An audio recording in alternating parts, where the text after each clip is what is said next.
Hello, this is a guy who likes fanfiction and is too lazy to read, so here is the Savior King, the Master Tactician and the Queen of Liberation in audio form. Check the description for the links to the author. Chapter 36. My feet hurt. How are my feet hurting? It was just dancing. Suthi snickered a bit at Byleth's consternation as she stumbled out of the dance hall at long last. The young professor was exhausted, frazzled, and was torn between thanking Hilda for convincing her to come to the ball and putting her in consecutive detentions for talking her into this. Yes, laugh it up, the blue-haired girl grumbled silently at her passenger as the doors swung shut behind her. How can I not? Suthi responded merrily. I'm listening to the mighty feared mercenary declare she has been brought low by festive dancing. You will not have much of a fearsome reputation left if you keep saying this like this. That's it. If I get approached by another person, somehow, you're doing the dancing. Infuriatingly enough, the green-haired girl clapped her hands together. Bah, I would be delighted. If I but only had my own body, I would sing and dance until I fell upon the floor. Byleth muttered under her breath about cheeky goddesses and needs to find a new hobby as she scurried across the grass in the cool evening air. In all honesty, her feet didn't hurt too much. She'd stepped on nails or glass shards often enough to know the difference, but she was so dazed by the atmosphere she'd been immersed in that she needed to step away now, and her aching heels just provided her with an excuse. I feel so warm. She fidgeted with one of her bracelets, looking up at the clear night sky. What was it about Claude and Dimitri that made her feel different around them than she did around the rest of her students? She had come to recognize the warmth that helping her students, it still felt odd to call them that.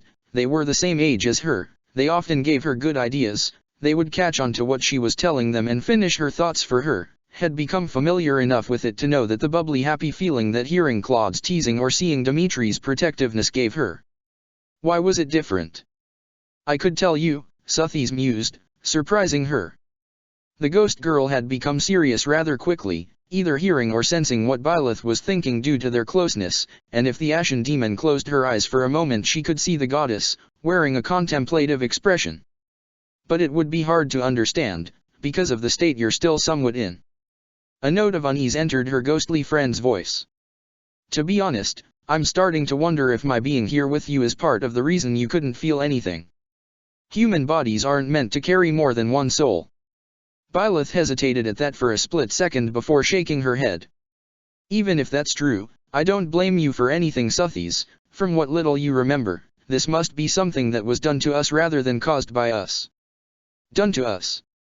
Biting her lip slightly, Byleth began to move away from the dance hall, her track somewhat aimless. Father ran away from the monastery, took me with him, and faked both of our deaths to ensure that we wouldn't be followed. On the way back from Remire, he said that maybe he didn't have to do that. That we didn't need to leave the monastery. He hasn't said it, but I wonder if he thinks that Lady Rhea did something to me. Suthi frowned. Rhea is hard to read, I'll say that much.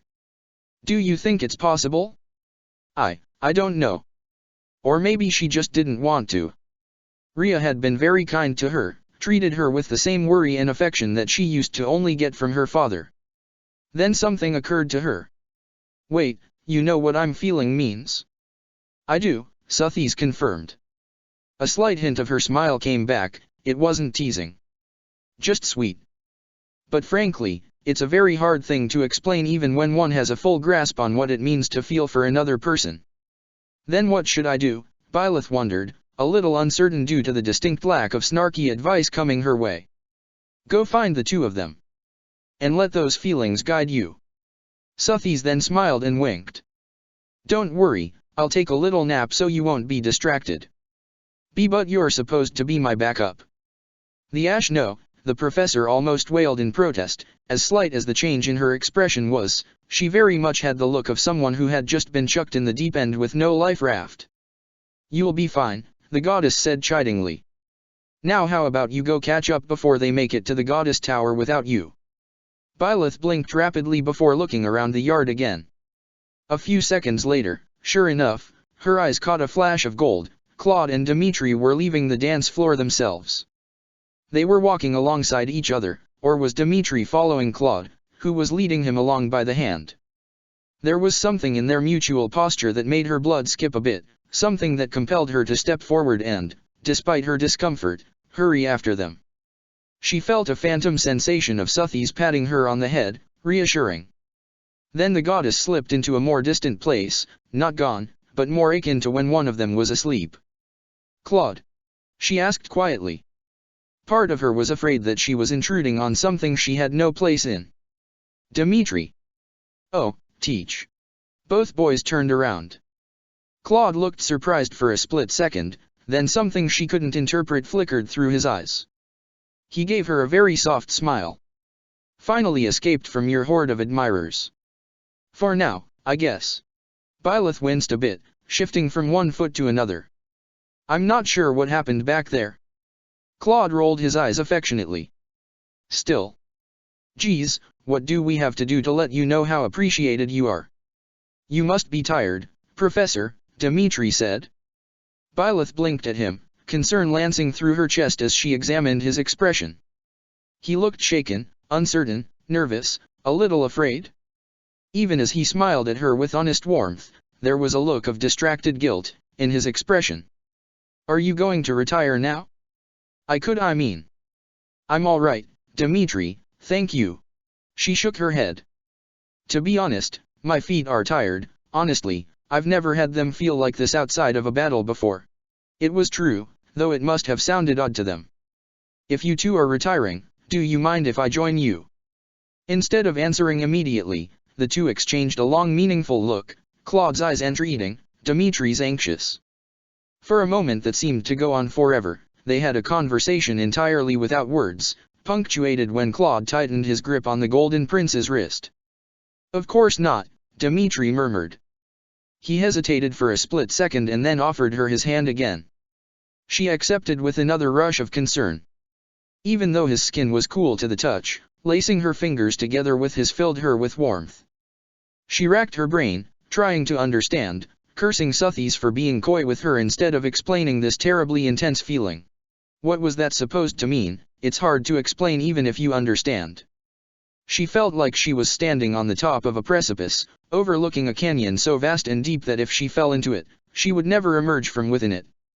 She couldn't decide if she was scared or hopeful for some sort of understanding. "I just don't understand." Byleth. Hearing her name in Dimitri's voice jolted her out of her spiraling thoughts. She glanced sidelong at him as she let him guide her along. The three of them entered the monastery and were making their way to one of the 4 stairwells to the towers. She'd been up the goddess tower a few times since she and Suthies discovered the latter's true nature out of the perhaps naive hope that lingering in the right places in the monastery might help her remember something. They'd had no such luck with that yet. "Whatever you're trying to kill in your mind, I beg you to finish it off," the prince said earnestly. The affection in those sea blue eyes left Byleth stuck with the overwhelming need to ensure that no one, ambitious lords or Agarthans, could do him harm again. "You shouldn't look so troubled tonight. I've gotten so tired of slamming my head against these feelings I can't understand," she admitted, expelling a harsh breath. "I'm so tired of feeling confused and lost, and Suthies is being staggeringly unhelpful compared to usual. Talk to them, let the feelings guide you, and her frustration abruptly gave way to uncertainty and shyness. "I don't want to feel like this anymore." Claude turned around at the foot of the stairs, causing her to nearly walk into him. He wasn't fazed, however, smiling and placing a hand on her shoulder. "Don't worry, Teach." His voice was usually soft, lacking the airy casualness that she was beginning to suspect was part and parcel of his various social personas. "You're not alone with those feelings, okay?" Byleth blinked at him. Something fluttered in her chest, and she felt herself nod along with that heat in her face. "Kman, we're gonna get spotted at this rate," the brunette said cheerfully. Out of the corner of her eye, Byleth saw Dimitri balk hard at that. The prince wasted no time tugging her rather forcefully up toward the stairs. She almost tripped over her own feet. The blonde hastily apologized as she regained her bearings. She gave him a look of bemusement in return and began to vault up the stairs, taking 2 at a time in order to keep up with Claude. It was so quiet in the tower, especially compared to the hall. The sounds of the still ongoing party were so distant, it was like they were coming from the other side of a river. Their footsteps echoed in the quiet, still air. Something heavy was covering the three of them, and Byleth felt unnerved by it. She wanted to break the silence and pierce that haze surrounding them, but she didn't know how. Claude reached the top of the tower first, pushing the door open and dramatically gesturing for them to come in. Byleth rolled her eyes affectionately as Dimitri followed her in. The room was fairly small, but there was something comforting about it. Perhaps it was in the way the walls were painted, or the delicate stained glass art in the open windows. Claude hummed softly as he placed his hands on the window railing, gazing out across the grounds before them. The sunset was casting blazing red-orange light across the sky. When you were this high up, there was nothing to obstruct the sight. Dimitri released Byleth's hand, slowly and hesitantly, like he didn't actually want to. Byleth felt the loss of contact keenly. Her hand felt cold. After a split second she reached out and touched his wrist. He flinched and a strange, guilty look crossed his face. "I read Stardust last night," Claude said after a long moment of silence. He had the voice of a man who wasn't certain where to start, and ultimately decided to take the long way around. Dimitri's breath hitched. Claude tilted his head slightly, indicating he had heard it, before continuing, "You know, I wasn't expecting such a popular romantic tale to have such a depressing bent to it at the end. The third princess and her knight both fall in love with the star, who ultimately has to return to the heavens or else he'll die. After they finally defeat the demon that shot the star down, they manage to steal his wings so one of them can follow him to heaven, but only one of them. So this knight, in the name of love and honor, gives his precious princess the wings without breathing a word of his great love, and convinces her to follow the star to heaven." He let out a long breath. "That's his reward for his endless devotion. He loses his dearest friend and the love of his life in one fell swoop. That's what makes it an act of true love, isn't it?" Byleth asked uncertainly. She'd read the fable, her mother's present for her. She'd thought the story strange and beautiful, though something about it had felt sad. This was it, wasn't it? Self-sacrifice. "I guess," Claude said with a sigh. "That's sort of the underlying theme of the story, though, isn't it? That one can serve honor, or love, but not both." He shrugged and brushed his hair aside in a negligent manner. "Maybe it's the Almiran in me, but I kept wondering, why couldn't they all just stay together? Why does doing right by the people you care about mean you have to get thrown under the proverbial wyvern pack?" Byleth blinked at the choked-off noise echoing from next to her. She twisted to look at Dimitri, who'd gone somewhat red in the face. What do you mean by the Almiran in you? Ever since the first king managed to slay Ash's mortal avatar, warriors have had two spouses," Claude said without missing a beat. "One who fights alongside them on the battlefield, and one who defends the rear or protects the home while they've gone to war. The two roles aren't gender exclusive, despite what some people might tell you, and the martial law isn't class exclusive." He chuckled lightly. "Of course, Almira has a much looser definition of class than Fodlan, but I probably shouldn't let myself get off track." "That's right," Byleth mused. "The legend of Ash's madness and the warriors who had to send him off, that's what all the marriage laws are supposedly rooted in." She smiled a bit. "The ending of the fable must seem very strange and arbitrary to you." Not really. Honestly, it would still work as a romantic tragedy at home. The kids would just spend the entire book screaming in frustration over the knight's unwillingness to state the blindingly obvious," Claude said playfully. Dimitri sputtered incoherently for half a minute. He had turned quite red now, eyes wide as discs. That's allowed? I don't see what. It's normal to marry two people." "Well, that was a slightly more subdued reaction than I was expecting," Claude noted, turning around and leaning back against the railing. His green eyes were curious, but dark with nervousness and what might be a touch of hope. "I guess I thought it would offend your sensibilities more." The prince gave him a glare that was rather undermined by the half-hysterical tone of his voice. "That's not an answer, Claude." "Yeesh, sorry." "Yeah, it's fairly normal." As if Pops needed yet another thing that made him a total oddball, the brunette rolled his eyes a bit. "Again, it goes back to that old story, a shield at your right, the wind at your back. Without his husband and wife, the king would have been consumed by Ash's rage and been consumed by the maddened avatar. They helped him turn the clans of Almira into a single kingdom, sorta like how Lung's partner and friend helped him win his war of independence from the Empire. Dmitri swallowed hard. Claude was watching his expression intently, his gaze occasionally flickering over to Byleth to keep tabs on her mood. He seemed to be waiting for the prince to say something, and waiting to see how she reacted to it. Byleth pressed both hands against her chest. That warm, bubbly, happy, hopeful mix of feelings was pulsing just beneath her skin, as strong as when Claude had told her his Almiran name not too long ago. That sign of trust and affection had made her so happy. Why? Byleth? Dmitri asked, sounding very much like someone who had been startled out of his thoughts. Claude's eyes switched fully to her, she could feel the weight of his gaze like it was a physical caress. Why is it different for you? She asked, wrapping her arms tightly around herself. Why do the two of you, of all people, make me feel these strange things? I'm not even anything but a fleeting figure in your life, why does it have to be like this? To her shock and dismay, suddenly there was a hard lump in her throat. A few things, a few bits of knowledge that had been vaguely present ever since she started teaching that were now on the front of her mind. And Suthies, she hated it. So that's what it felt like to feel helpless with an anger and sadness, like Hannah had been back then. Byleth. She was shivering, she hadn't noticed until Dimitri's steady hands landed on her shoulders and turned her to face him. What's wrong? How am I supposed to explain? She responded with a tinge of hopelessness. In a fit of frustration, she threw herself against him, grabbing his arms and hitting her head against his shoulder.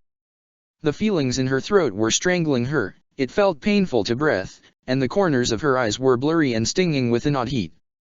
I've never felt like this before. I don't have the words. I don't. She coughed, clutching him tighter. Another arm circled around her shoulders, just above Dmitri. She knew Claude's hands so well that she recognized them by the callus built up by years of wielding the bow. What's wrong, Teach? He asked her anxiously. What did I do this time?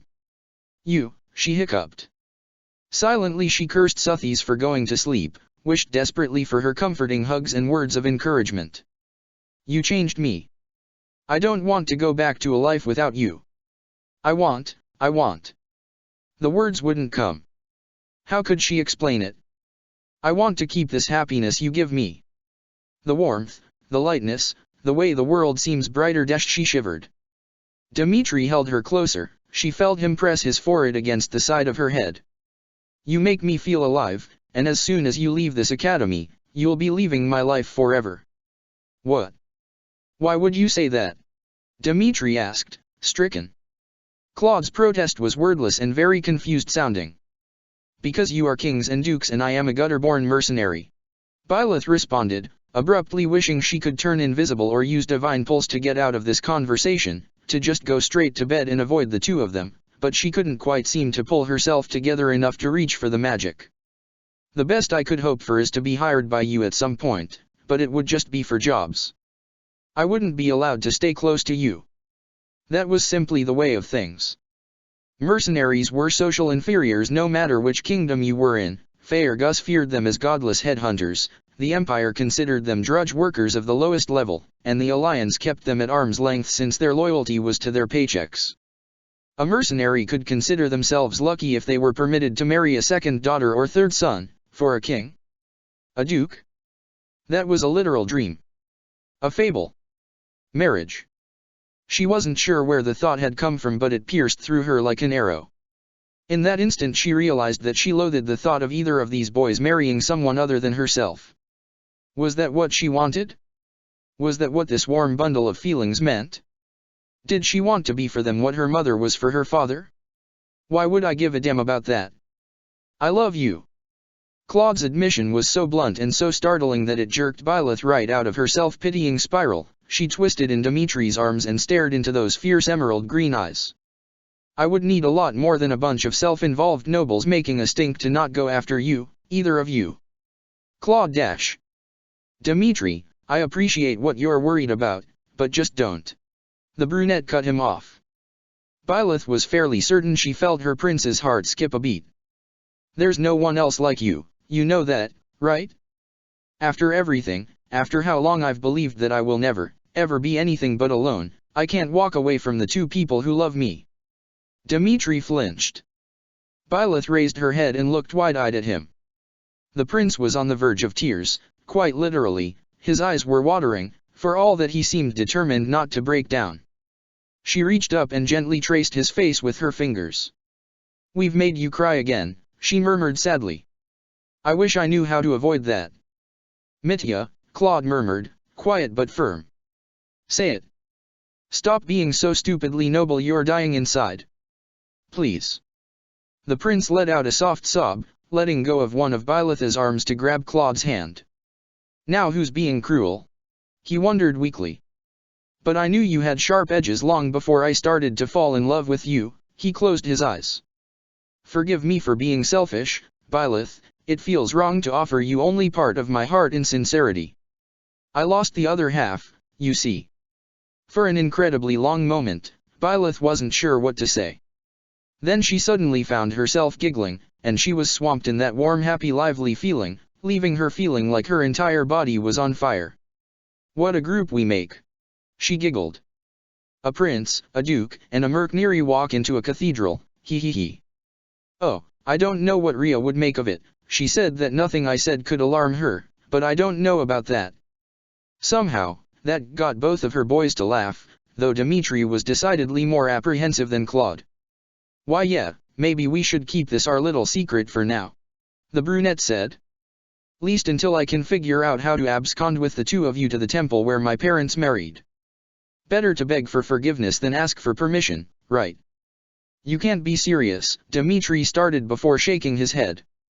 "No, of course you're serious. You do realize that if you kidnap me, the whole of Faergus will follow us into Almira, right? You underestimate me, Mitya. I don't neglect the details, those are the parts of the plan that always come back to haunt you if you forget them." Byleth's giggle fit got worse at that. She snuggled deeper into their mutual hug. "So this is love," she murmured. "This is love." The happy feeling surged again, somehow even stronger yet.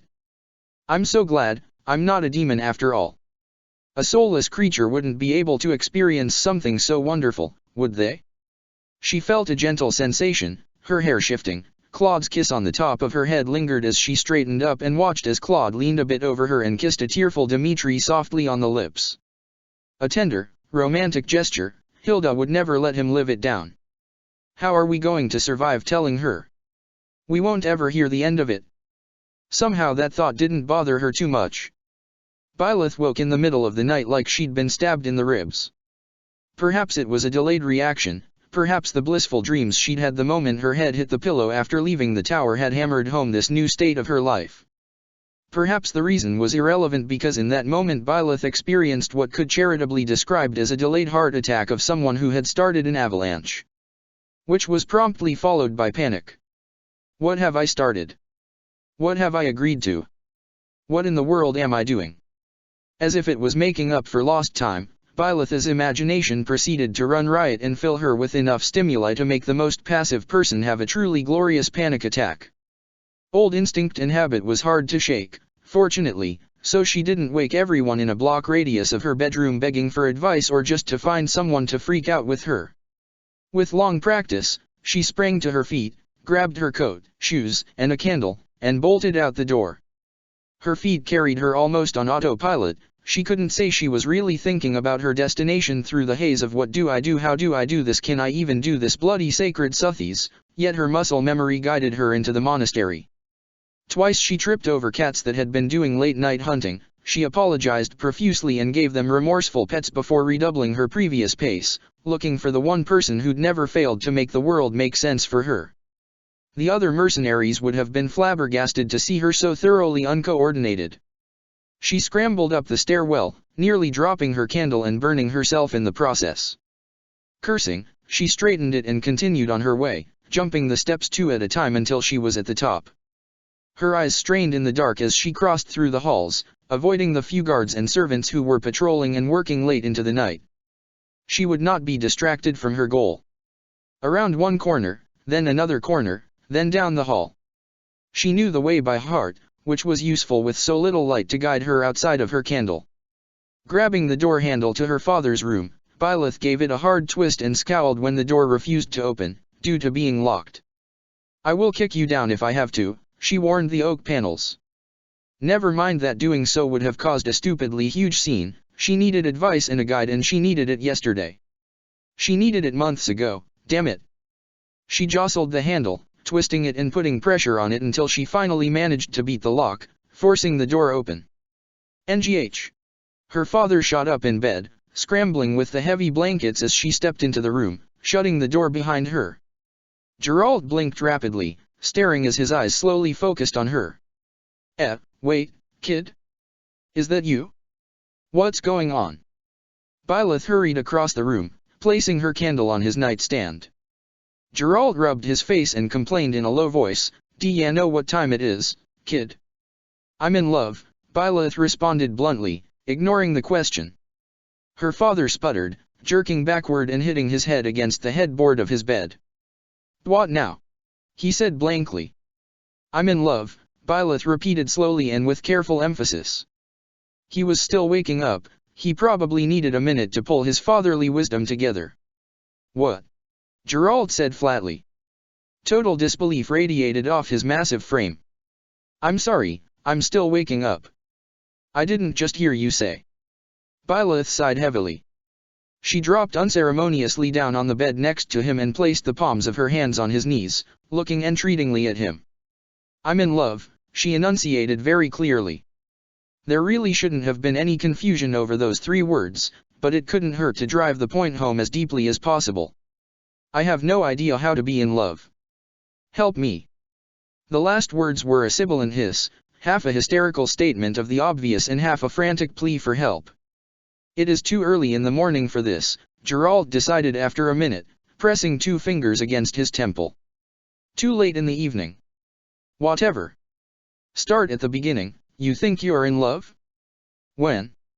How? With who?" Byleth gave him a frustrated look.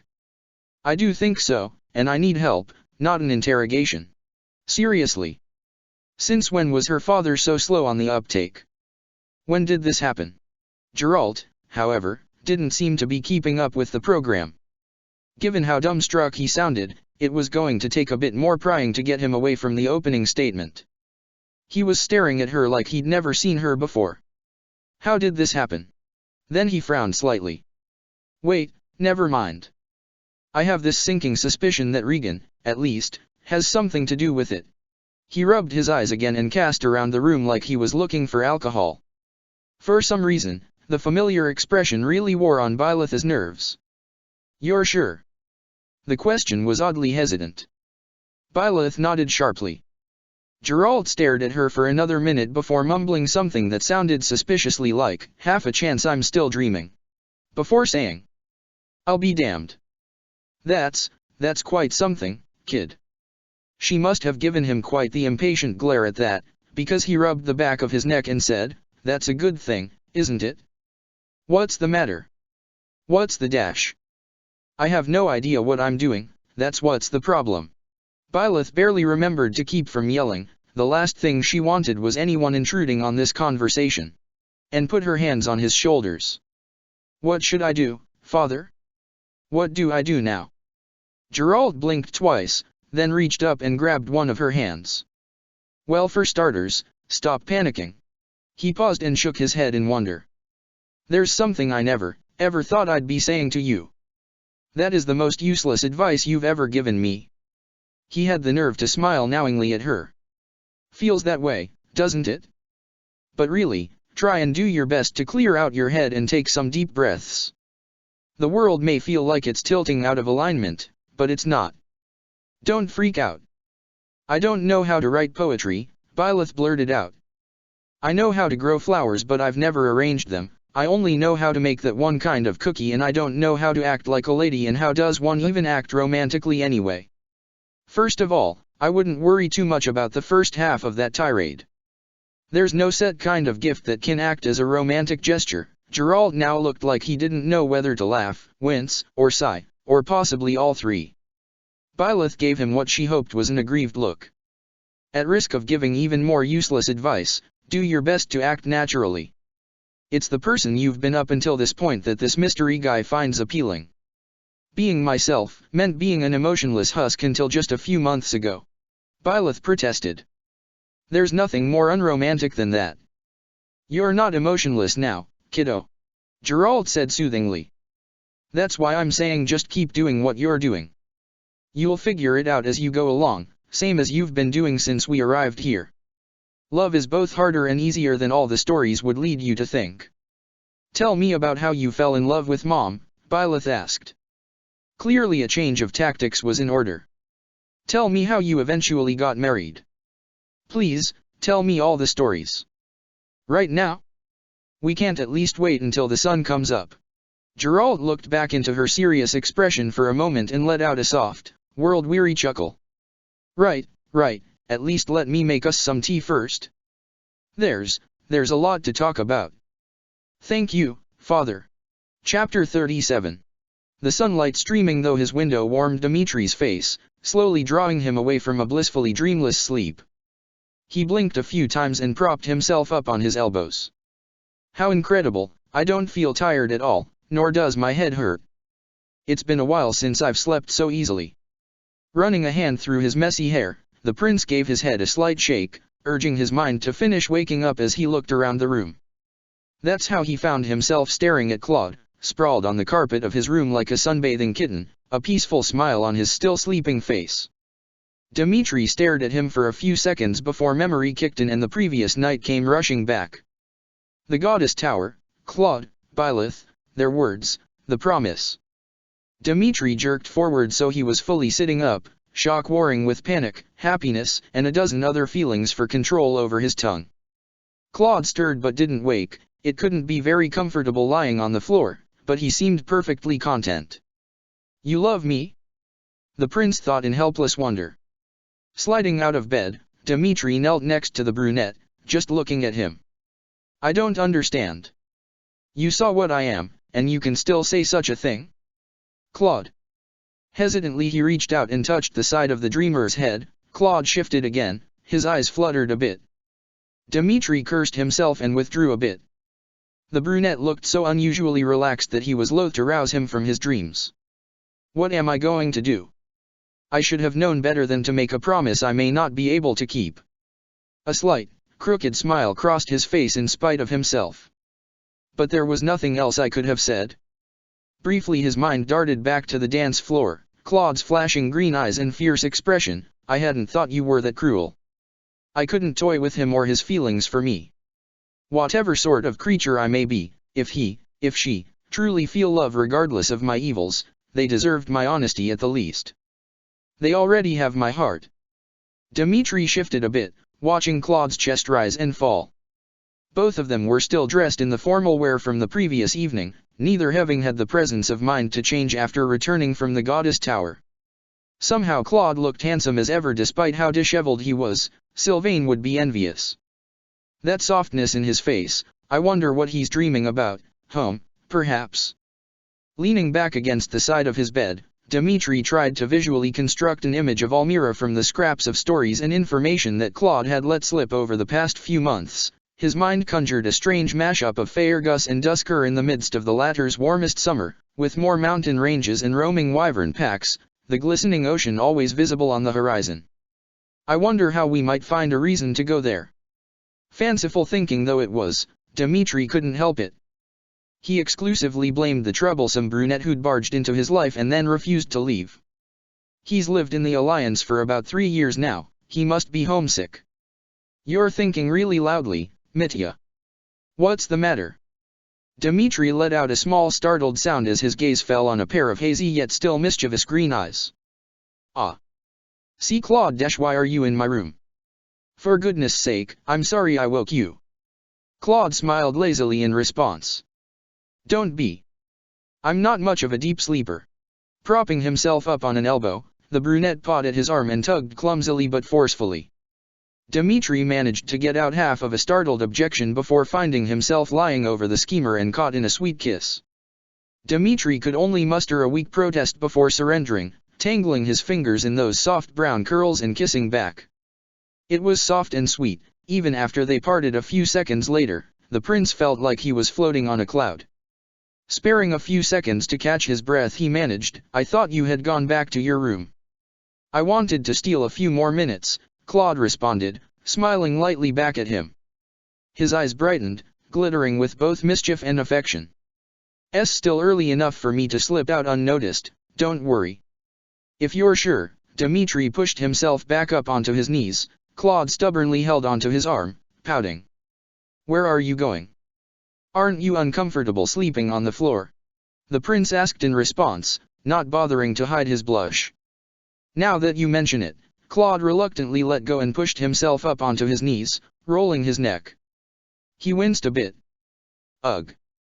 Ow. The blazing flames, why am I sore? I've slept on cave floors before.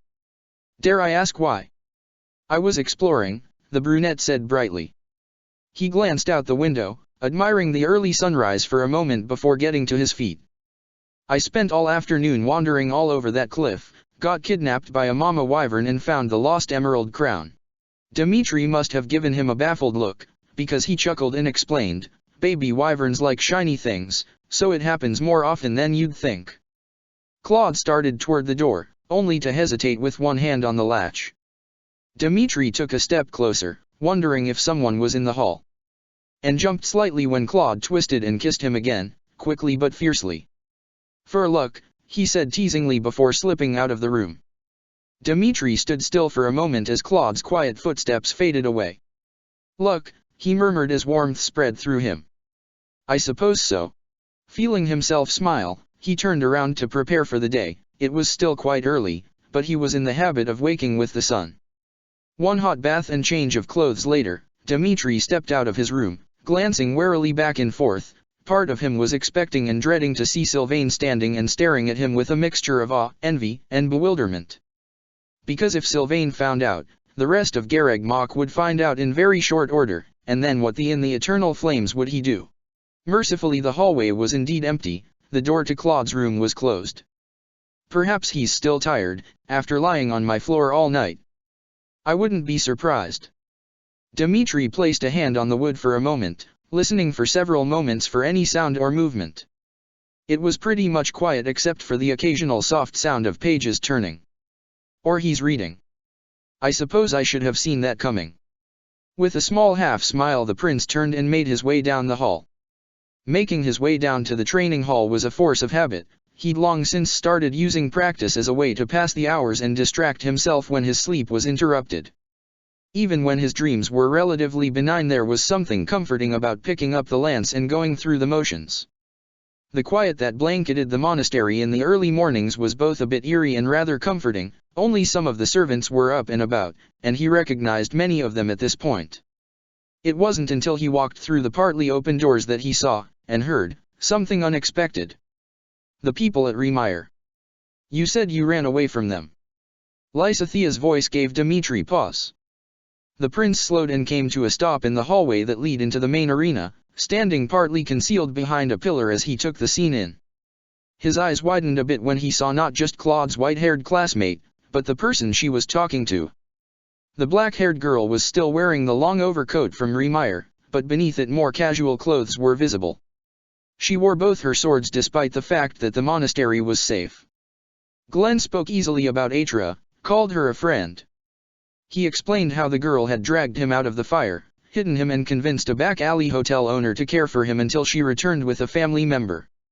And while that ultimately didn't happen, because Dusker happened, because she'd rushed ahead and saved a few lives while he uselessly tried to argue with the lords at home, she returned when he woke from his coma and made him her partner when he desperately sought out direction.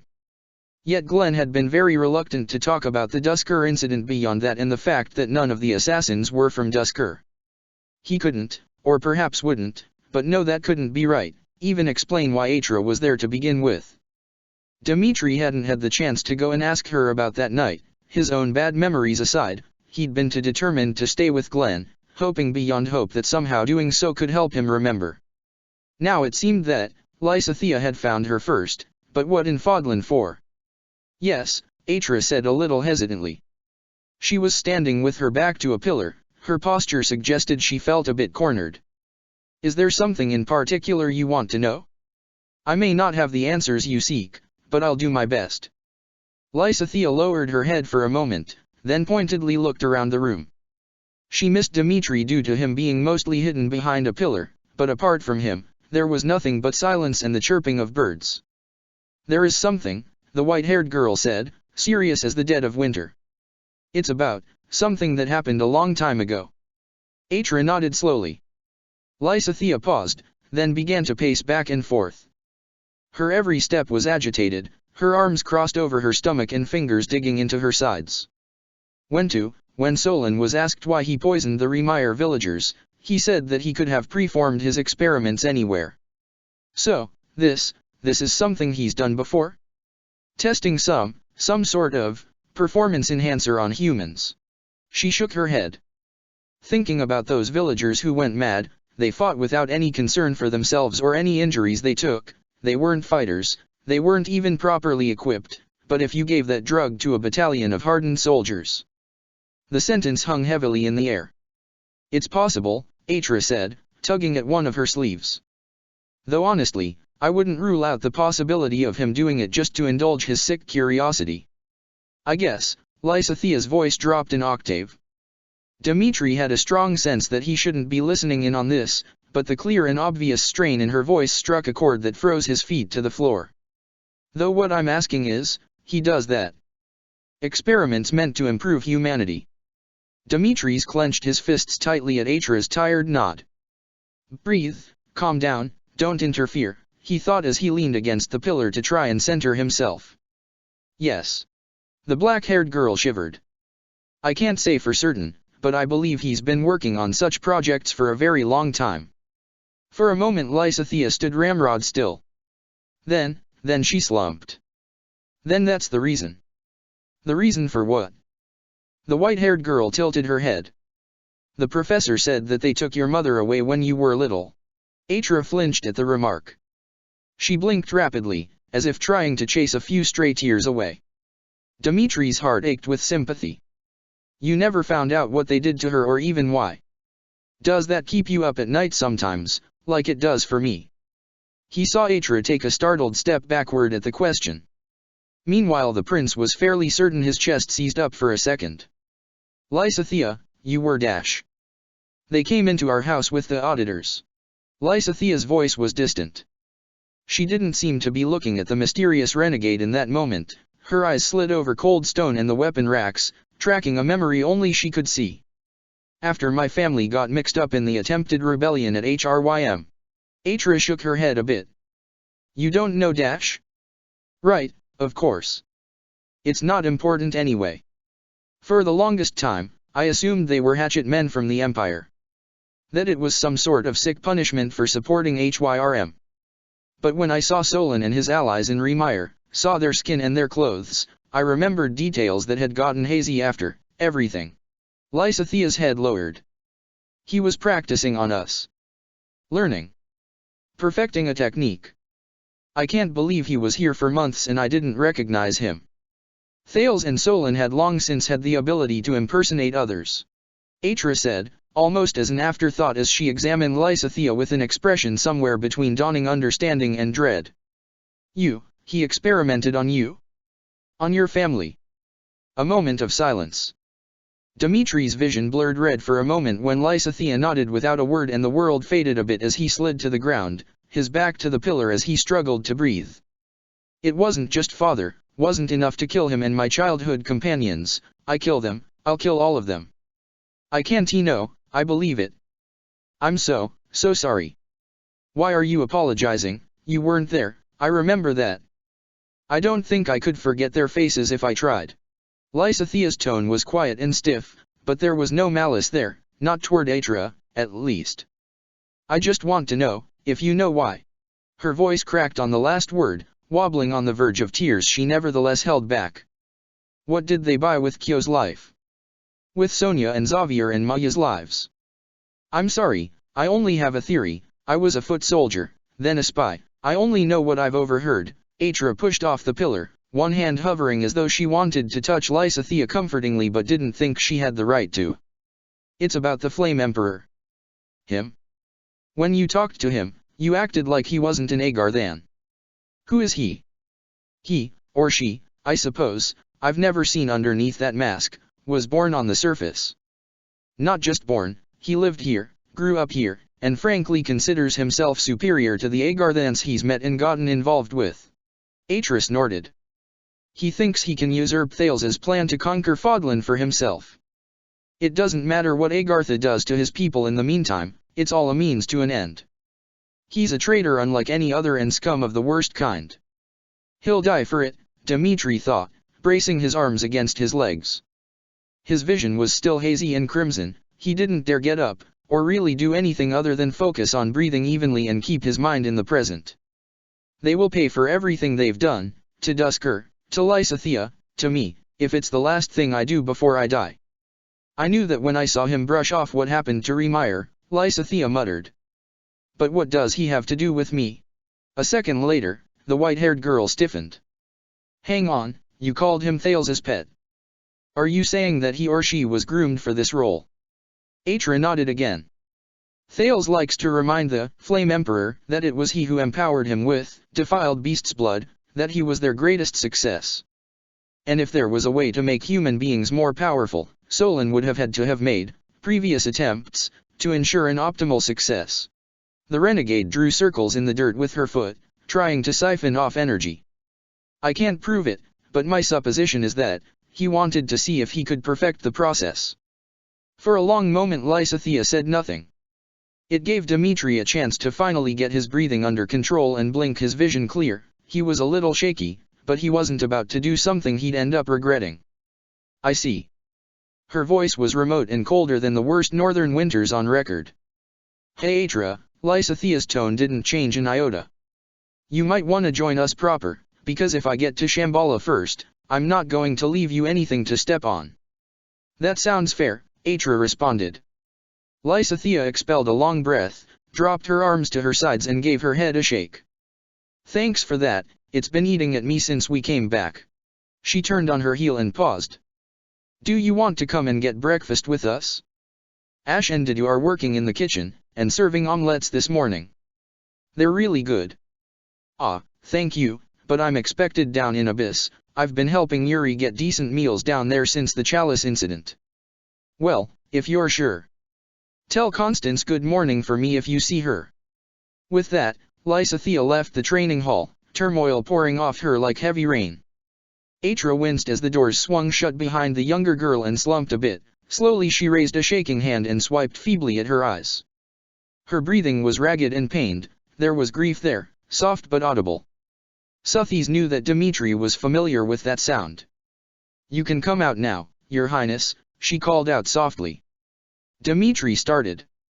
For a brief moment he thought that Edelgard had entered the room at some point, but after a few moments there was no other response. She saw me? Hesitantly he pushed himself to his feet and slowly walked around the pillar. Atra was standing, hands by her side, looking at him from underneath strands of black hair that had fallen in front of her face. Her hair wasn't tied back like it usually was, in fact she generally looked disheveled and upset. Do nightmares keep you awake as well? I'm so sorry, he said, a mix of shame and embarrassment swamping him as he realized what he'd just done. I had no right to intrude, I don't know what came over me, I should have left right away. You were worried about her, weren't you? Atra tilted her head a bit. Glenn did that once. I tried to leave him at a hospital while going off to confront an Agarthan sleeper agent I'd found, but he followed me and overheard us arguing about the lives of of the Kingdom soldiers. She sighed at the memory. He jumped in to help me because he didn't want me to suffer the struggle alone. Can you believe that? Dmitri let out a soft laugh, unable to help a small smile. Even struck with amnesia, he was still himself, he said in wonder. Glenn was always a very selfless person. I've seen him a few times since arriving, but he keeps insisting he's fine. Atra frowned, brushing her hair aside. How is he really? Troubled. The prince responded simply. Atra hung her head slightly, though she didn't seem surprised at the admission.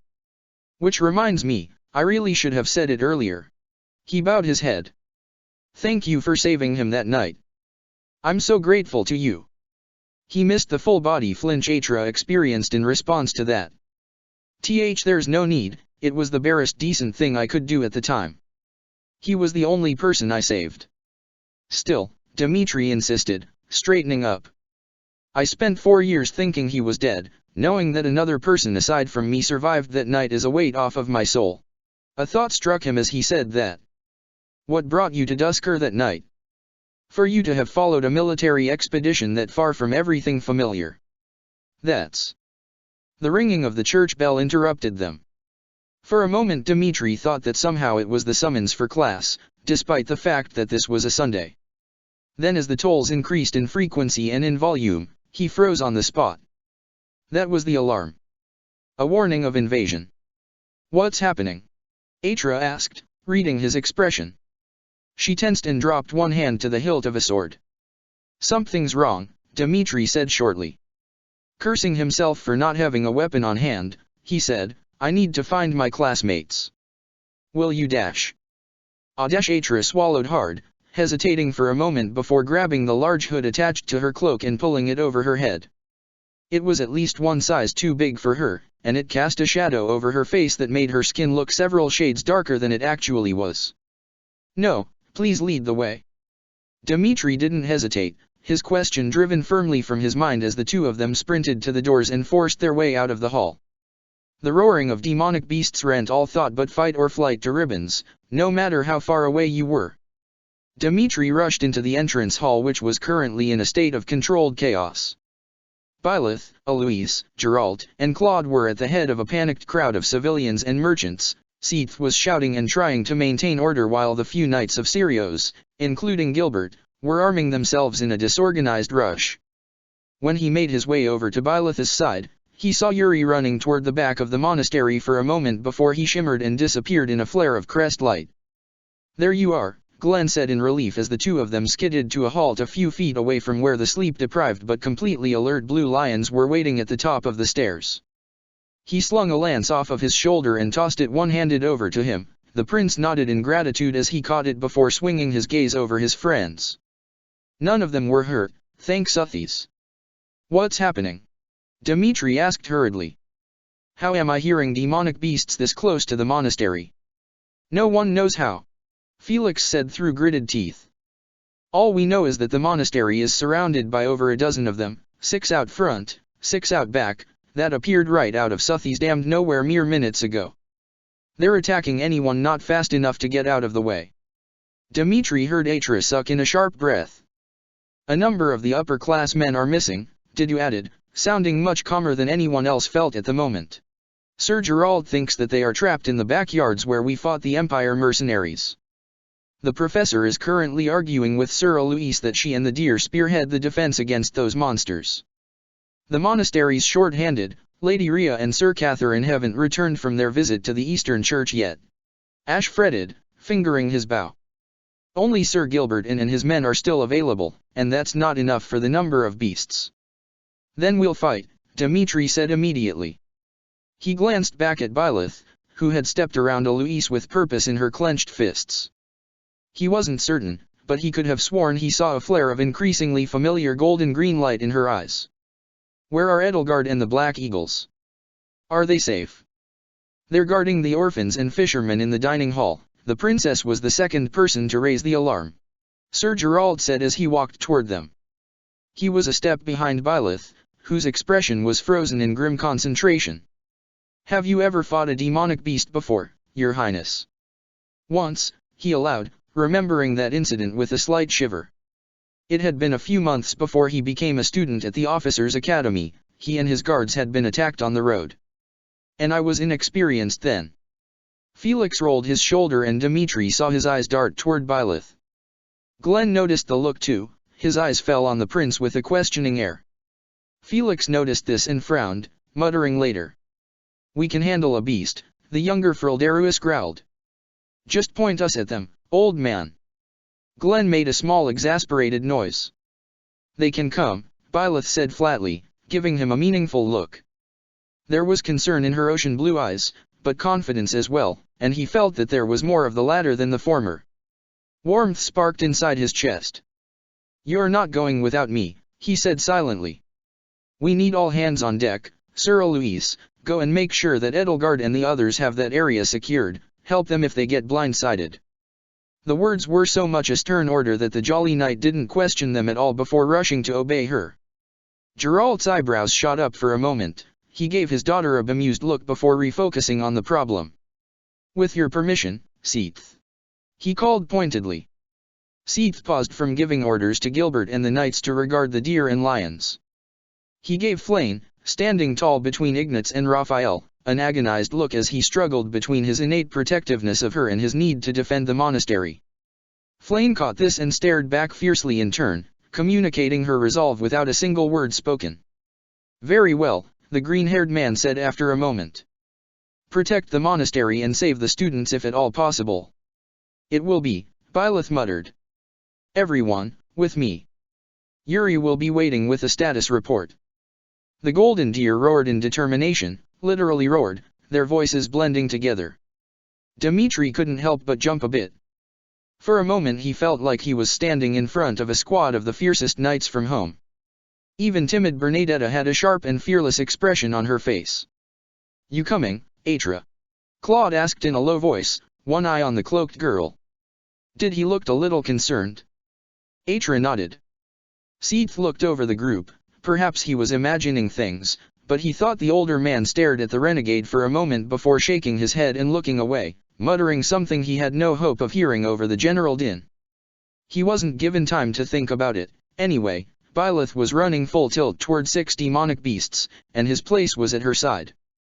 The demonic beasts' screeching was almost a physical force in the wind when they burst into the familiar ruin-filled yard. Mere seconds after they appeared, Yuri appeared out of thin air a few feet away from them, a bloody but still breathing senior girl slung over his shoulder. "We've got over 24 dead," he reported. His face was a mask of icy composure. "I've seen 9 survivors clustered in a corner there, and there dash." He pointed to 3 of the makeshift yard's corners. "But none of them are armed aside from the mages. And a few of the beasts have their scent." Byleth said a few words in a Dada dialect that made Cyril sputter. Dmitri didn't feel very inclined to chastise her, though. The sight in front of them would make anyone curse. 3 beasts prowled the grounds directly ahead of them, snarling and tearing at the ground. They were neither wolves nor hawks, they weren't even the reptilian type that were notoriously hard to slay, even by hardened knights. He'd never seen anything like this, not in any of his books. They were bigger than the wolves but more slender, their heads were long and elongated, with blazing red light coming from the tips of their noses. Their legs were thick but long compared to their torsos, claws like massive scythes the length of each of the toes they protruded from. There were spikes sprouting from their tails and from along their spines, their scales were like black stone with streams of lava running between them. "What are those?" Mercedes asked weakly. Atra let out a noise halfway between a snarl and a sob. She was spared from having to answer by Glenn, whose expression had snapped into a hate-filled glare. "More of Solin's work, and no, you don't want to know how he did it." The blue-haired amnesiac spat. "Be careful, they can and will attack at a distance or in packs." Byleth snarled low in her throat.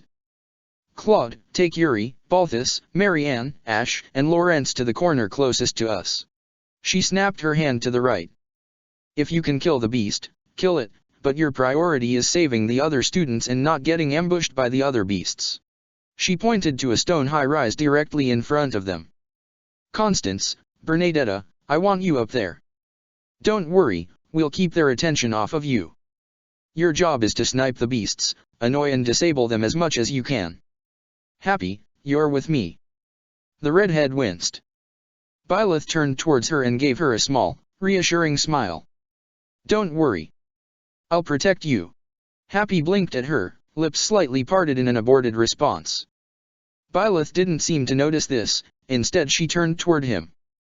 "Dmitri, take Dudu, Mercedes, Felix, Raphael, and Cyril up the pathway there while Claude and the others have that beast distracted.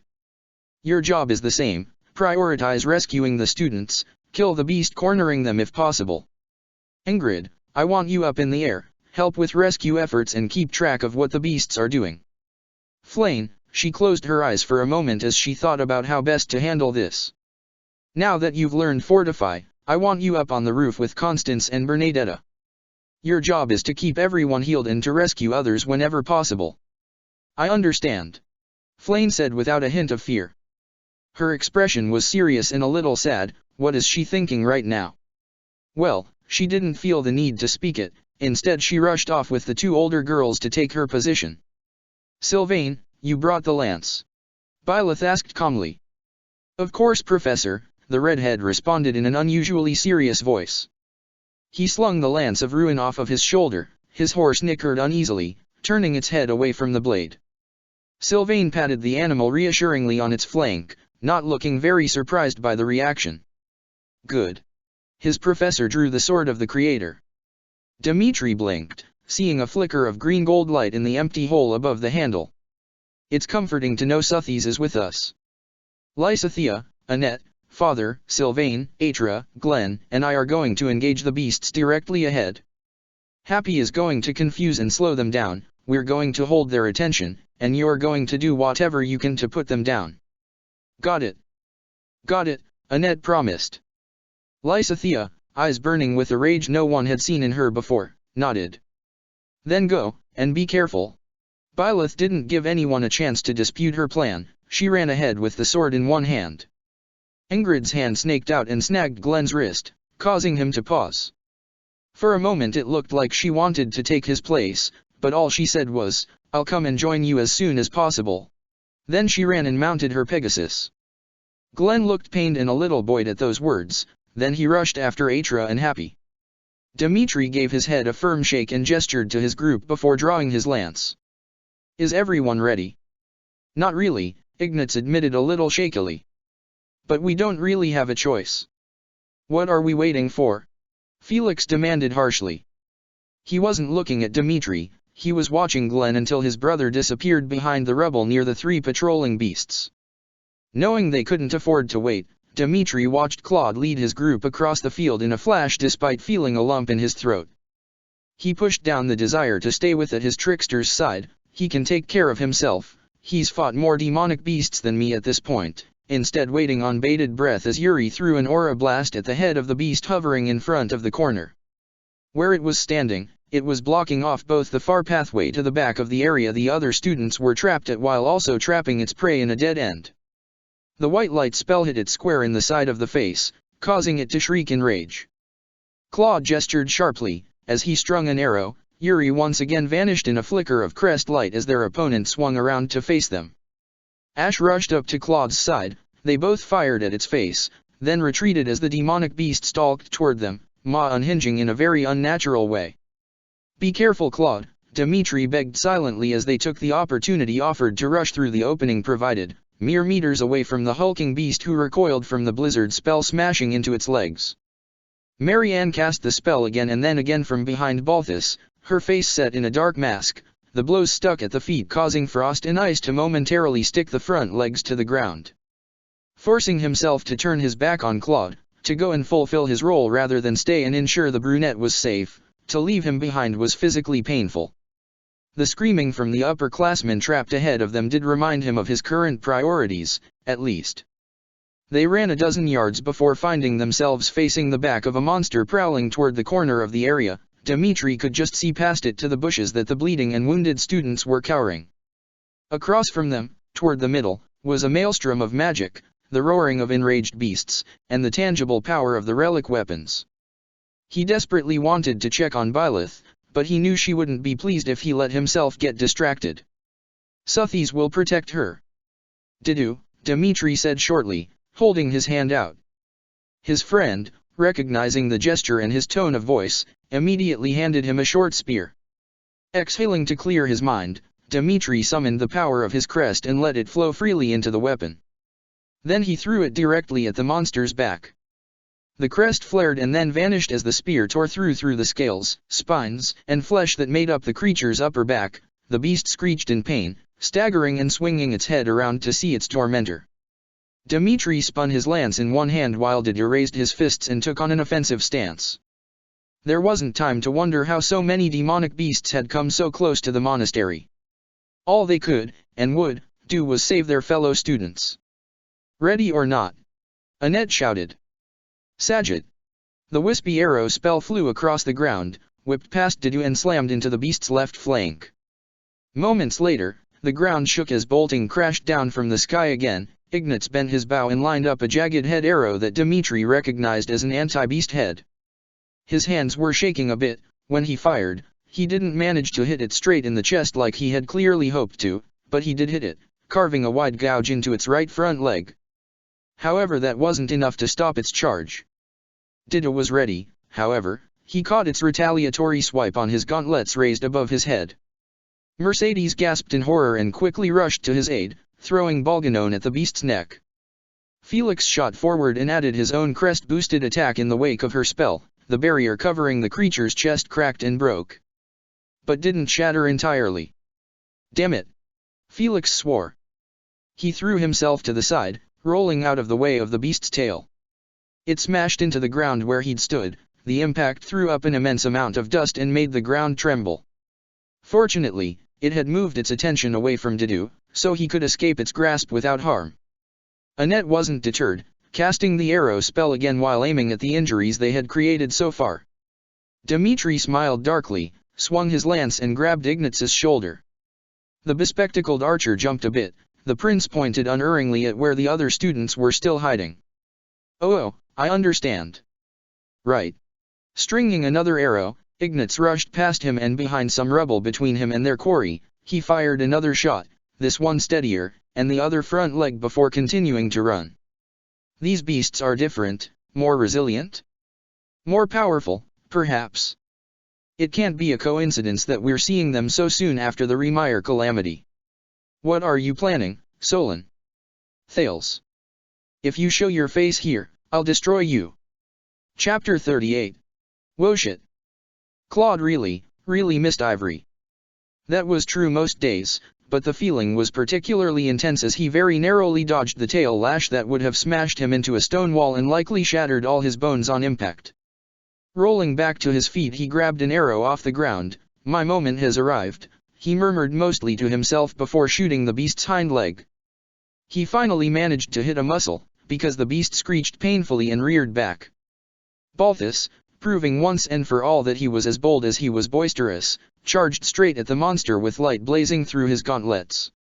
Balti, Hilda yelled in worry. Balthus pulled one arm back. Moments later the barrier surrounding the creature shattered with an ear-splitting crackle as he slammed both fists into its chest. A split second later Yuri appeared, grabbed the back of his big friend's coat, and teleported them both away right before the beast slammed its upper body down in an attempt to crush them. Hilda, be ready! Claude yelled as he climbed up the crumbling stone wall he'd nearly been thrown into. If I had ivory I could fly circles around this thing. Remind me, genius, why you decided to fudge your writing results again. It's turning your way. I know. The Pinkette called. Once he was up on his new vantage point, Claude could properly see into the corner the demonic beast was prowling around. Hilda and Lawrence were standing weapons in hand in front of the remaining two upperclassmen that they still had to save. He vaguely recognized them from hours spent in the library. The girl's ribs were either cracked or straight up broken judging by her body language, while the guy was unconscious from a head wound. Hopefully he's unconscious, anyway. Ash was running in and out of the stone ruins around them, taking shots at the beast whenever he had an opening. Marianne had climbed a stone wall on the far side. She had taken to using Blizzard to limit the creature's mobility by freezing its legs, then hitting it with Thoron. There were multiple large blast holes in the beast's back, all her work, and its magical barrier was finally broken. Balthus swung back around, throwing Pneumagale at the beast's back and successfully hitting one of the craters Marianne had created. The beast screamed again. Claude flinched, something crawling up his spine at the sound. It was wrong, even more so than the usual sounds demonic beasts made. But why? Its head swung his way. Cursing, Claude drew two arrows, fired, and then jumped down. The arrows hit the neck as the creature reared its head back. Despite the new wound and black blood spurting onto the ground, the beast still crashed down again and breathed out a massive ball of fire. It smashed his former perch into rubble, melting it into slag in the process. Claude was close enough to feel the smoldering heat against his skin. That was close. Yuri appeared behind Hilda and Lawrence in another flash of light. The girl waved him toward her friend despite her own injury. The violet-haired boy knelt and examined him with the sort of calm that one would expect in a calm hospital wing, not from someone less than a dozen yards away from a pissed-off demonic beast. Yuri radiated cool confidence, however. He knew the beast was on its last legs. Black blood was pouring out of the beast's jaw. It sizzled and boiled when it splashed onto the ground. The roars had broken down to muted and chopped off snarls as its head whipped between its various tormentors. As Claude and Ash both took shots at its head, hoping to take the eyes out, it ran in a circle and whined in frustration. That's when Claude saw something strange and horrific. As the black blood continued to pour out of the beast, it was slowly turning bright red, painfully familiar-looking rivers of blood soaking its scales and fur. What the hell? It's going down. Hilda yelled in triumph, grabbing one of her axes from where it had fallen earlier. Balti, give me a hand. Coming right up. The king of grappling laughed. The beast tried to refocus on him, but Ash and Marianne were too fast for it, barraging it with arrows and Nosferatu from different directions. Hilda pointed the axe at her opponent for a moment, smirked and then ran directly forward while Lawrence yelled after her in confused protest. Claude waved at him to stay put before drawing again, watching Balthus cross the yard and kneel on the ground. Hilda bounded forward and jumped over him. Balthus grabbed her feet and gave her a massive boost. Letting out a war cry, Hilda swung the glowing green axe down with all her might on the neck. There was a gurgling crack and tearing noise as the blade tore straight through the limb, severing the elongated head from the body. The beast's body gave out, shaking the ground as it collapsed. Hilda landed neatly on 2 feet and straightened up, twirling her axe smugly as she turned to her old friend. "Well? What do you think?" she asked brightly. Balthus let out a laugh. "You've definitely grown up, Hilda." Then his brow furrowed. "Wait, Hadash." Hilda blinked before a crackling behind her made her spin around. Claude walked forward as the demonic beast's body rotted and then crumbled into ash and dust, slowly blown away by the wind, leaving behind a number of charred bones and the pinkette gagged and spun around, away from the sight. Her axe clattered to the ground as she violently threw up, Balthus quickly catching her hair and pulling it away from her face. "More of Solin's work, and no, you don't want to know how he did it." Glenn's voice rang in Claude's ears as he stared numbly down at the mangled, headless corpse of a teenager nestled within the monster bones, several of which were sticking out from his/her limbs. There was so much reddish-black blood, gore and dust surrounding them that he almost couldn't recognize what they were wearing, but he could still just barely recognize the officer's academy uniform. "Is there no end to the twisted, fucked up shit they have in store for us?" the young prince wondered bleakly as rage, horror, and disgust warred inside of him. He didn't have time to wonder, though. There was still furious roaring filling the air. "Yuri, how are they?" he asked without turning around. He kept his voice calm and firm, and internally marveled at how much that made him sound like his father. "He's concussed and she needs Manuela to fully fix up her ribs, but they'll both live." Claude heard Yuri standing up. "I'll drop them off at the monastery entrance." "Good. We're not done monster hunting yet." "Claude," Ash started unhappily, but as the brunette twisted to look at him, the younger boy simply trailed off and stared at the body that had once been their opponent.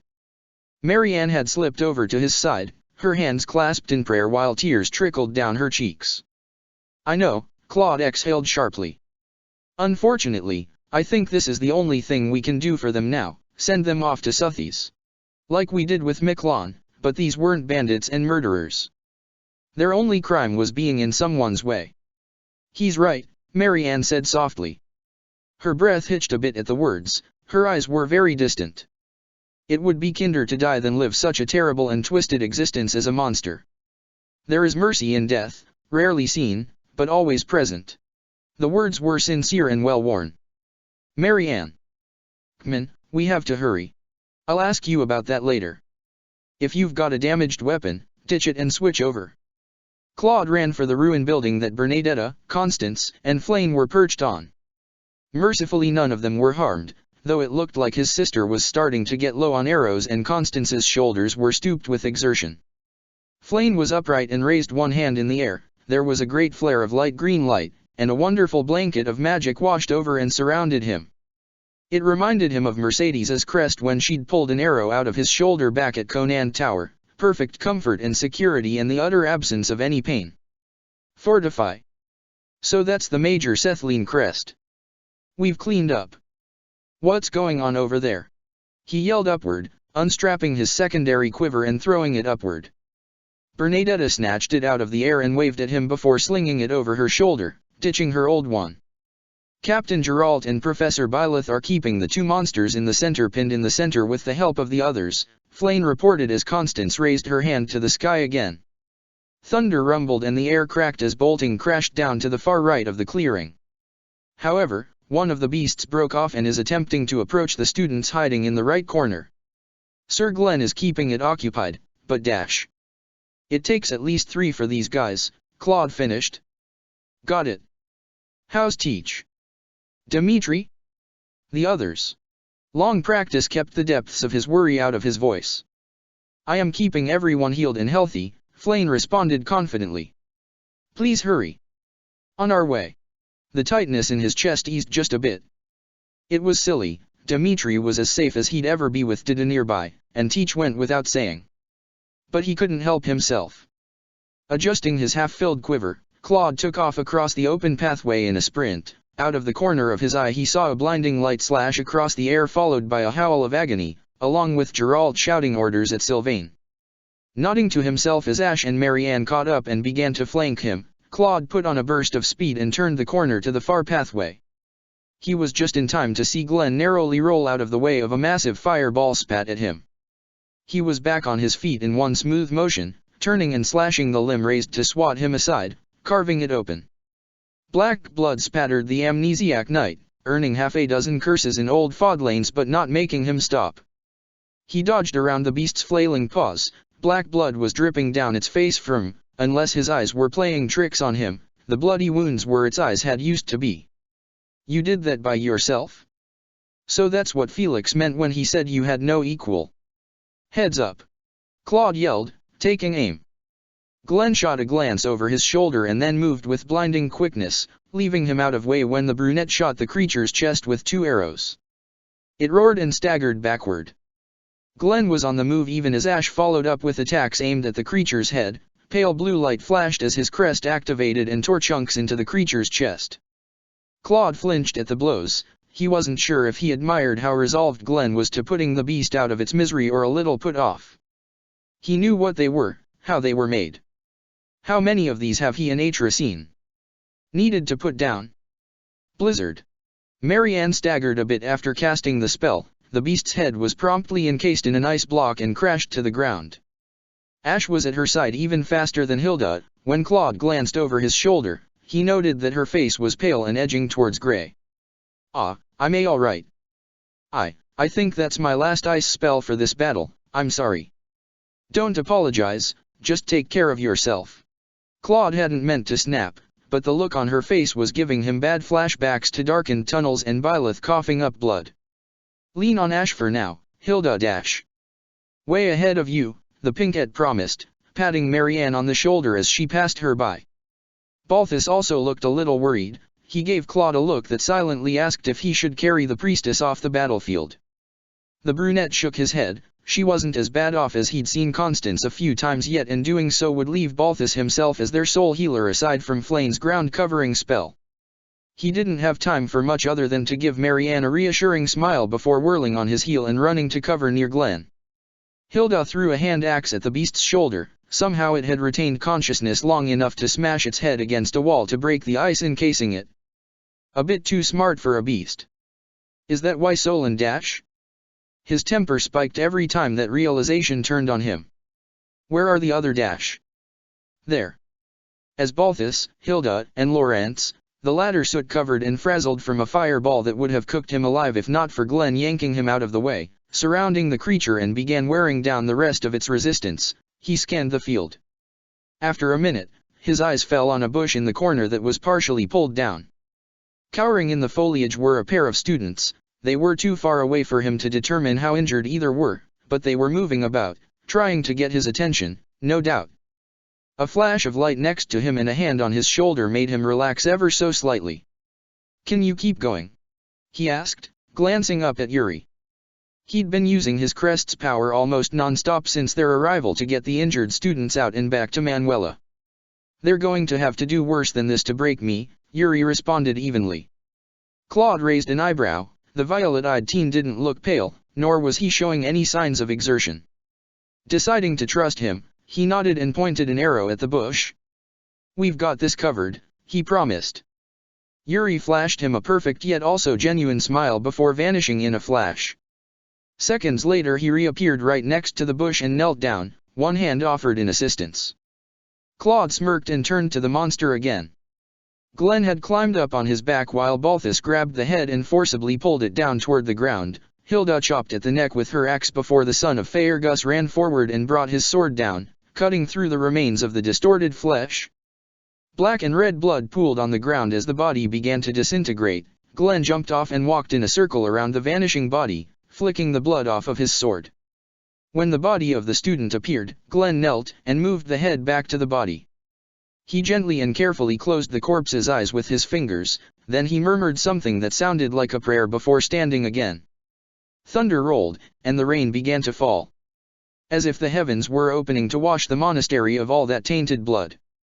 Glenn's eyes were shadowed by his hair. Claude didn't need to see them, however, to feel the mingled anger and grief radiating off of him. Marianne approached him slowly and murmured something the brunette didn't catch. Glenn made an abortive gesture that reeked of tired regret. "How many times have you had to do this?" The roaring was gone. That was a relief. This mess was over with. Claude gestured to Marianne and hurried back to the bush where Yuri was. The violet-eyed teen had coaxed the shaking, bloody upperclassman out of the bush. Claude hissed when he saw how badly mutilated the boy's arm was, and the girl was completely unconscious from having her hand bitten off. Yuri was working on healing her, cursing the entire way. Marianne ran to his side and knelt in the bloody dirt, hands glowing. Claude expelled a breath and glanced back at the building. He could just barely see the figures of Constance, Bernadetta, and Flame moving about.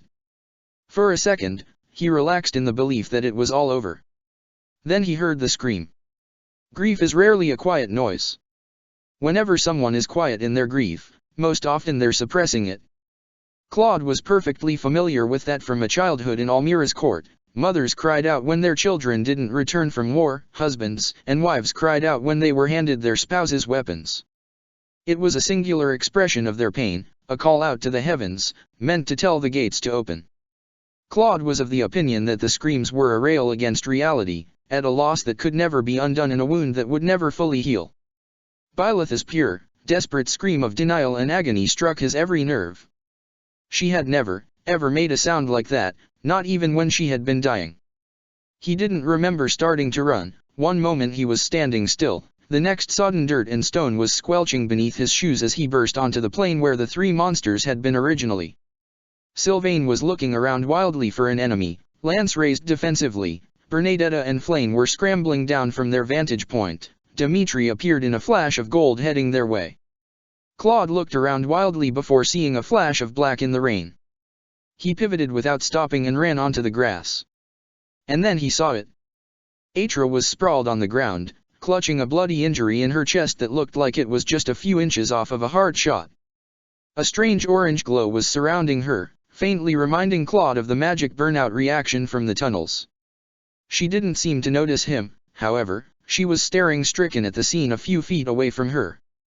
Byleth was howling, screaming, sobbing. You'd have been forgiven for mistaking the sounds for having come from a wounded wild animal. Her whole body was shaking as she curled up on her unmoving father's chest, her head buried in his leather. As he stared, she occasionally shook him weakly, then broke down even more violently. She didn't notice him or the rain. Geralt didn't move as she wailed. He didn't react to the rain falling on his face. Even though he couldn't see the wound, Claude knew what that meant, even though it made no sense and his brain struggled to process it. The rain rose from a drip to a downpour. Byleth clung tighter to her father, great heaving breaths shaking her frame. She coughed and choked on her sobs. That orange light surrounding her intensified for several seconds, then softened again. Byleth coughed again and spat out blood onto the grass. A shudder racked her frame. Byleth, Dimitri's stricken voice was what snapped him out of his shock. His prince took a hesitant step toward her, then another one, then walked to her side and knelt next to her. Byleth, Claude heard him search for words for a moment, then give up. He of all people would know words were useless right now. Claude finally forced his frozen feet to move when Marianne and Yuri appeared. The former clapped her hands over her mouth while the latter took in the sight, grimaced, not without sympathy, before heading to tend to Atra. He fell to his knees on Byleth's other side and touched her back. She didn't respond, instead she let out another howl of grief. Claude rubbed her back, looking at Geralt. Then he twisted over his shoulder to ask, "What happened?" "Keep it short." Cronia and Thales happened, Atra rasped as she sat up. Her voice broke mid-sentence. "They were trying to kill her. Made her exhaust her power throughout the attack and then tried to kill her, but he got in the way. Saved her and me. She scarred Thales but Cronia got her away." "Thales? Here. What the actual fuck was the king of Shambhala doing dash? Wait. Exhaust her power? He knew about Suthies and Divine Pulse? How?" His chest grew cold. How could he know about that without being told? "We're the only ones who." "Her father saved her." "Her father, fuck. He'd, damn it, Geralt." Thunder rolled and lightning crashed as footsteps rumbled across the ground. The others gathered around in a loose semicircle a short distance from them. Claude thought he could hear Bernadetta, Constance, Leonie, and Ash crying, Felix cursing and demanding others help him search the area, Raphael's worried calling to Byleth, Dida saying something about the knights. "Teach," he said quietly, gently but firmly grasping her shoulder and pulling her up a bit. She gave him a dull look from beneath her bangs, her eyes barely visible. "Teach, we can't stay out here." "No," she whimpered, tugging uselessly at her father's shoulders. "Teach, you can't dash." Claude fumbled for words, unable to ignore the knife stabbing his heart with every sob that left her throat. "Please. It's too dangerous. We have to get inside." "No." Dimitri's hand slid forward and grasped her other hand, squeezing it gently before pulling her free. "I'll bring him," he murmured. "I'll be careful, I promise." "No." Byleth's voice was raw and barely a whisper. She feebly tried to pull free. Claude quickly wrapped his arms around her stomach and pulled her away from the body. She somehow sobbed even harder and part of him just wanted to die. "Sorry," he whispered as he carefully balanced her on her knees, then started to stand up. "I'm sorry." He pulled her up and slung her arm over her shoulder. Dimitri, with the gentle care he'd come to expect from his prince, was starting to lift Geralt's body when Leonie broke out of the crowd and ran to his side. "Let me help," she hiccuped. Claude had never seen the strong-willed village girl trembling before. "I have him," Dimitri said reassuringly. "Why you don't understand? He was my mentor. Please let me help." Leonie's voice was shattered. Dimitri was silent for a moment, then nodded despite not needing her help. Leonie glanced at Byleth, cradled in Claude's arms, sobbed and then knelt, throwing Geralt's other arm over her shoulder. Ignatz and Lawrence hurried forward, followed by a still sobbing Bernadetta and Yuri. As he balanced Byleth against him and pulled her to her feet, Claude watched the four of them form an honor guard around Dimitri, Leonie, and Geralt, in proper knightly formation no less. Atra stood up, one hand on her chest and her expression full of remorse. Balthus patted her shoulder and murmured something that made her momentarily stare at him. Happy had her hands clasped in front of her. She, too, looked like she was muttering prayers, which wasn't something he'd expected from her. Moments later, Felix, Hilda and Dida returned to the group without anything to show from their search. Felix looked both furious and upset. He'd never seen the blue-haired swordsman with an expression like that before. "Kman, teach," Claude murmured. Her only response was a violent, racking sob. One foot in front of the other. "Stay with me, okay?" They started to walk, solemn and with their head bowed. Claude was tangentially aware that the bodies of the students that had been monsters were still left on the ground. He'd have to alert the knights so they'd be collected. The rain pounded mercilessly down on them, lightning crashed through the sky, making the looming image of Gareg Mach seem cold and monolithic. Despite Felix's wariness, no one tried to attack them as they reached the steps of the monastery. Thales and Cronia must have decided that discretion was the better part of valor. Almost as soon as they reached the doors, they swung open to reveal Seath, Manuela, and Eloise.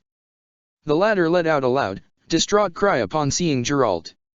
It was so unlike him that Claude couldn't help but flinch, Naturally, this didn't help Byleth in the slightest. She buried her face in his shoulder, either too distressed or too ashamed to look at anyone. Seath paled dramatically and started issuing orders, turning and shouting for other knights to come at once while a shaky Manuela walked up to him.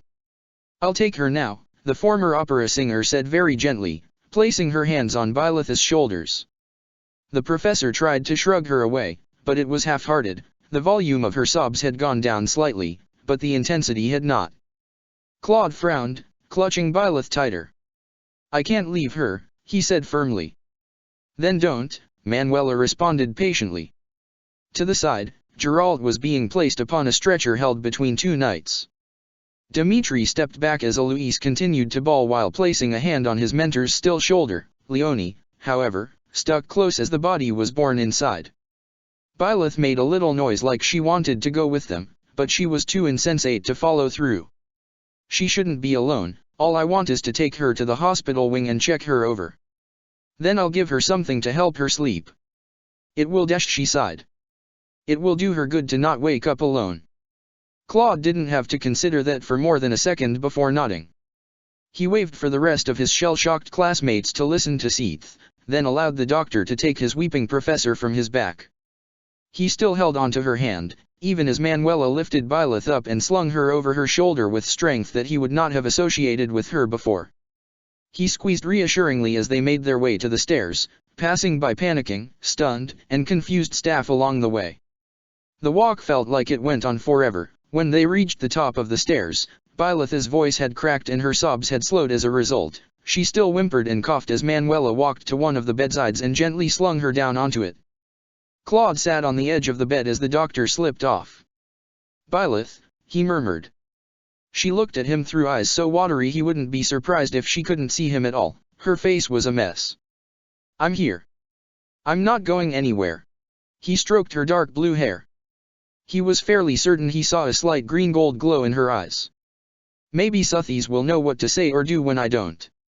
"Don't," the whisper rasp made him wince, and he looked around for a jug of water. "Don't leave." He wasn't sure she was talking to him. "I'm staying. I promise." Manuela returned them, armed with a bowl filled with warm water and a cloth in one hand and a vial of potion in the other. Byleth lay limp as the older woman gently cleaned her face, stiffly accepting first a drink of water to soothe her throat, then the potion that would make her sleep. A few seconds later, she was out like a light, her cries finally silenced. "To think this could happen to Captain Geralt," Manuela whispered. "I can't believe it." "Only the divine don't walk with death," Claude quoted an old childhood proverb.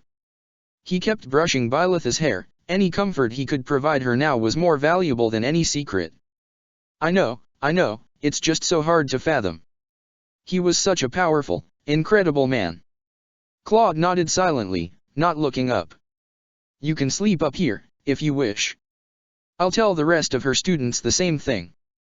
There will be guards posted at all times. Seath will see to it that she's the safest person in the monastery." "Good." Manuela let out a soft sound, and patted Byleth's shoulder. "I'm sorry," she murmured to the comatose teen. Then she left through the door. A couple moments later, Claude heard semi-familiar footsteps. He was good at recognizing people from the way they walked, and he'd been down in Abyss just long enough to start to get to know her. "If you're here to apologize, I have to ask what for," he said to thin air. "I think they were coming after her one way or another." "I know that," Atra's quiet voice answered him. The black-haired girl hesitantly made her way into the room, staring down at the sleeping form of his teach. I wish I could have done something. I was preoccupied with Kronia, I didn't even see him in time. She pushed me out of the way and then she was vulnerable. Teach never would have chosen not to save you," Claude interrupted without raising his voice. Atra stalled and blinking at him in confusion. "You didn't realize what it really meant when she invited you into her mercenary troupe, did you? When she decides that you are hers, there's nothing she won't do to protect you." His mind went back to that night in the tunnels. Geralt knew that too. "I think that's why he's the one who died instead of her." Byleth would have pushed herself past 10 turns to try and save her father. The chalice, her salvation the last time that happened, was locked away deep within the church's treasure vaults. Geralt would never have been willing to risk her death as they scrambled to retrieve it. It was still a bitter realization to swallow. "Tell me what happened." His voice came out very flat. He hoped that she realized that he wasn't angry at her. Kronia was in disguise as one of the students. "Monica, I think." Claude bit his tongue to keep from cussing. The air blue because they had rescued her, had pulled her out of the tunnels, and she had been a plant this entire fucking time dash. She lured Geralt, Byleth, and I right up to the old chapel by claiming there were other students trapped, that one was about to transform. When Geralt went to look, she tried to pull an obsidian dagger on him. What? Atra let out a breath and pulled a long dagger out of her belt. It was unlike anything Claude had ever seen. It was long and serrated like a shark's tooth, made of a pitch-black metal identical to the scythe wielded by the Death Knight. As he stared at it, it seemed to pulse with energy. "It's a specially treated weapon designed to counter healing magic," Atra explained dully. "When you're cut or stabbed with one, it releases a toxin inside you that rots your flesh and boils your blood from within. It happens so quickly that even the strongest healing magic can only slow it down. It creates a wound so jagged that you bleed faster. You're dead in 20 seconds without treatment." "Right, Glenn got stabbed with one of those. How did you save him?" Atra closed her eyes. "By pouring healing magic into the wound until it was small enough to cauterize, then continuing to heal him until I blacked out from magic burnout. I would have done it for Captain Geralt, but Thales was there too." "Why?" "To kill Byleth. Kill the goddess's host. Whatever spy has been haunting our footsteps since Lonato's ill-thought-out rebellion told him that she had to be taken out. Why not leave it to Kronia?" "And who's Kronia?" Atra gave him a tired and rueful look. "Thales must be out and about because the Flame Emperor is working on whatever sick plan the two have concocted to take over Fodlan. As for Kronia, she's his top assassin. He doesn't like her, but my sister is too good at what she does to be passed over for someone else." "I can see that, though how?" "Wait, what?" Claude's head whipped around so he could stare at her. "Why, your sister?" "As much as I wish I could deny it, yes." Atra crossed her arms. "When our mother was taken away by the acolytes, Kronia and I both entered the militia to dispel any suspicion that we were dissenters as well. Kronia was so full of anger and hatred over losing Mother that she used the army as an outlet, and at some point she started to enjoy it. She had always worshipped Thales, and I think she convinced herself that Mother was disappeared because dissenters had convinced her to abandon Shambhala for the surface. So she blames the surface and everyone who lives on it for the fact that Mother is gone. I'm sorry, that literally makes no sense. Thales controls the guards that police the city. If anyone made her disappear Claude sputtered in outrage. Atra merely hung her head. "I know. But Thales has power over the people in Shambhala that I can't explain. It's as if he can mold their souls by speaking. Kronia fully believes that he's our savior, that everything he does is justified. She can't accept the thought that he was responsible for it." Atra turned the knife over. The wrath in her eyes flickered in the firelight as she glared down at her sister's weapon. Byleth somehow managed to intercept the knife and a fight broke out, but that's when Thales showed up. At first he tried to hit her with magic, but she avoided it, and that's when he targeted me. I managed to avoid a fatal hit, and Byleth saved me from the other, leaving her back open. Kronia went to stab her. Sir Geralt pulled her back and threw her aside. In those moments, Thales had lined up a shot. Yeah, he could see the scene now. You were too weak to move, probably in shock, and Byleth was standing up and recovering her bearings. Geralt only had enough time to get in the way. Atra nodded solemnly, planting the dagger on a side table. Cold hatred simmered in his chest. Did she get him? Atra smirked at that. Slashed his chest with the sword of the Creator. If she hadn't been so badly stunned, she would have ripped him in half. Kronia had to abort and flee with him. There was a pause, and then Atra met his eyes evenly. Listen, I doubt Kronia has gone very far away. Her objective is still alive, and she never abandons a mission. And you should not give her any quarter on my behalf. I know exactly what she is, and she considers me a traitor for leaving Shambhala. Claude gave her an old, humorless smile. Thank you for being understanding. It wasn't long after Atra slipped away that the rest showed up one by one. Leonie was first. Her tears were dry, but the grief in her eyes was as thick as the storm clouds outside. Without saying a word to him, she dropped her coat on the floor and climbed onto the side of Byleth's bed. Like the sister she might have been in another lifetime, Geralt's first and best apprentice lay down next to her professor and threw an extra blanket over both of them, resting her head next to Byleth's shoulder. Claude didn't comment, just smiling earnestly when she glanced at him. Lysithea appeared next, with Ash at her heels. The two were carrying blankets and pillows. Again, without saying anything, they pulled a mattress onto the floor next to the bed where Byleth would be able to see them when she woke up. Arranging the blankets took about a minute, then they curled up on opposite sides of the mattress and watched the bed with half-lidded eyes. Dimitri arrived a few minutes after that. He gave a very small smile at the scene that didn't match his terribly haunted eyes.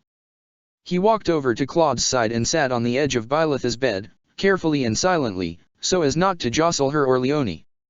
Claude reached over and squeezed his wrist, hoping the gesture shared whatever calm he was holding onto with his fingernails. Marianne arrived next, followed by a solemn Raphael toting a mattress under each arm. Bringing up the rear were a shell-shocked Ignatz and Cyril, holding pillows. Cyril had a crayon and a pad of paper. As Raphael lay out the mattresses, he sat carefully and began to very carefully scratch out something on the pad. Marianne was praying, her lips moving silently as she stood next to the bed with her head bowed and hands raised up toward the heavens. Ignatz helped settle and dress the mattresses, murmuring to Raphael while they worked. Claude tuned out the conversation, not wanting to intrude. He knew Raphael's history and what was likely on his mind. Amazingly, he seemed the most put together of the group. There was faint grief there, but largely warm compassion radiated from his eyes and his posture. Cyril finished whatever he'd been writing, walked to the intention box at the far end of the wing and carefully pushed the paper into it. Setting his tools down, he returned to the impromptu sleepover and settled on the mattress between Lysithea and Ash. Moments later, Bernadetta emerged, leading Felix into the room. The latter looked uncomfortable and uncertain, but he wasn't resisting her. The purple-haired girl looked at Byleth for a moment, swiped at her tear-stained face and walked over to one of the medical beds, flopping down on it and turning on her side to keep watch over the girl who had made her brave. Felix hesitantly sat down on the bed beyond hers, looking about like he was expecting to be thrown out. Linhard showed up next, along with Hilda. Hilda smiled sadly at Byleth and Leonie before trotting across the room, pulling a mattress off another bed and toting it back to the rest while Linhard took in the sights, fidgeted for a moment, and then elected to take the bed behind Claude and Dimitri. Last but not least were Annette, Dorothea, and Mercedes. Sadness and compassion in their eyes, they joined Marianne and Raphael on the mattresses, but not before placing a number of flowers on top of the knife on Byleth's bedside table. Claude wished that Byleth hadn't been sedated before seeing this. "You've lost your father, but you're not alone, Teach. You'll never be alone. I love you. I love you, and I promise, this is not going to go unpunished." Chapter 39. The evening was cold. Byleth shivered, one hand grasping at the grass. Distantly it occurred to her that she should get a coat, but she couldn't bring herself to care. She rested her chin on her knees and stared at the gravestone sitting in front of her without seeing it. Geralt Reus Eisner. Citri Eisner. There were new flowers there. She'd replaced them yesterday, among the many others that had been laid out in the past 2.5 weeks. The petals were almost obnoxiously bright and beautiful against the grey stone. The sky was overcast, with only a few rays of sunset leaking through to paint the walls of the monastery. The light felt warm against her skin, but it didn't make her feel any less numb. "Are you still crying?" Suthies asked her softly. Byleth blinked a few times. "Oh." She swiped at her vision, rubbing her palm against the bridge of her nose. "I thought it was fog. This isn't good for you." "I know. I just can't. I can't go anywhere in this building and still be able to breathe."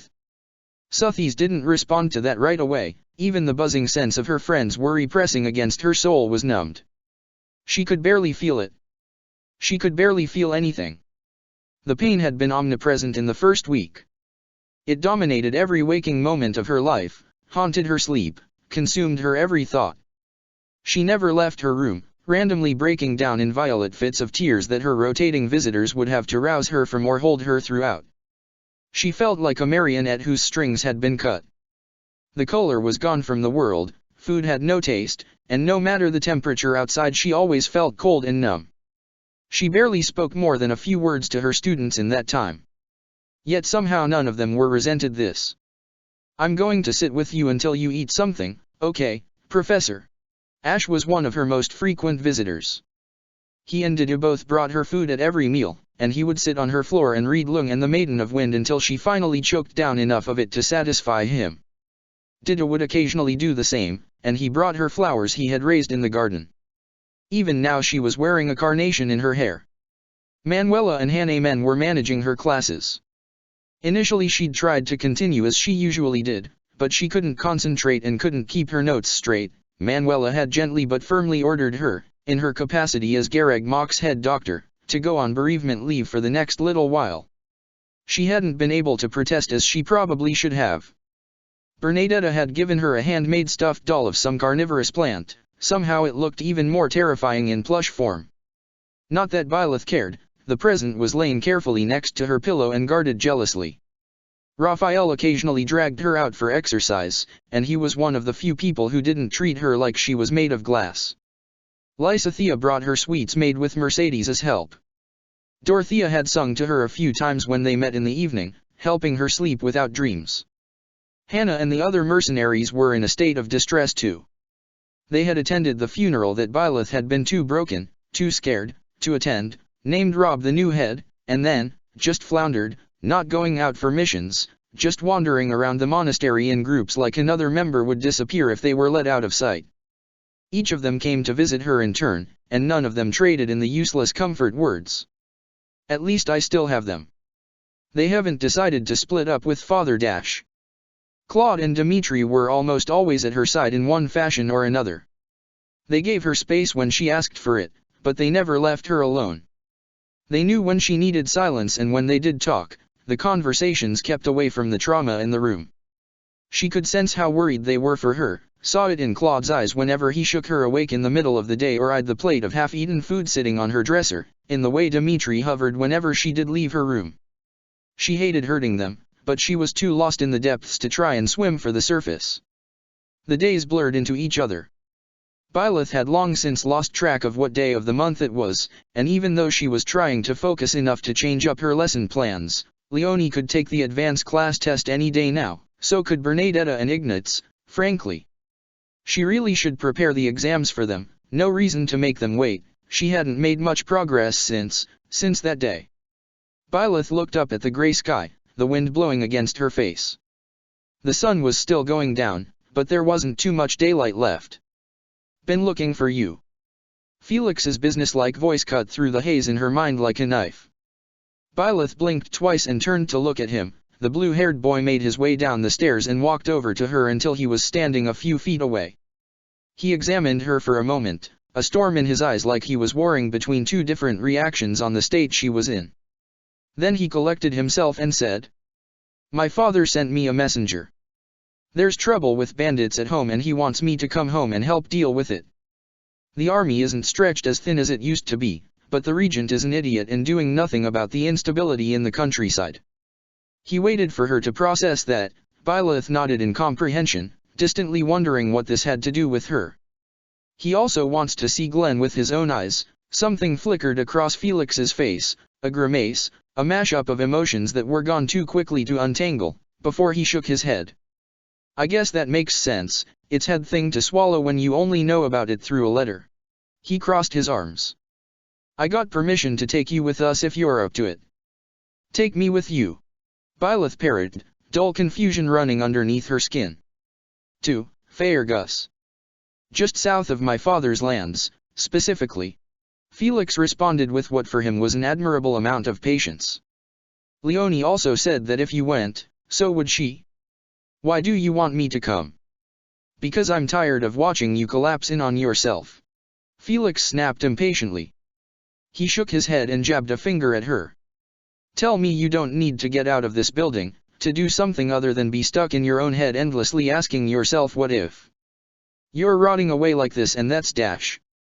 That's not acceptable, all right. Bolte wanted to refute that, but the words wouldn't come to her.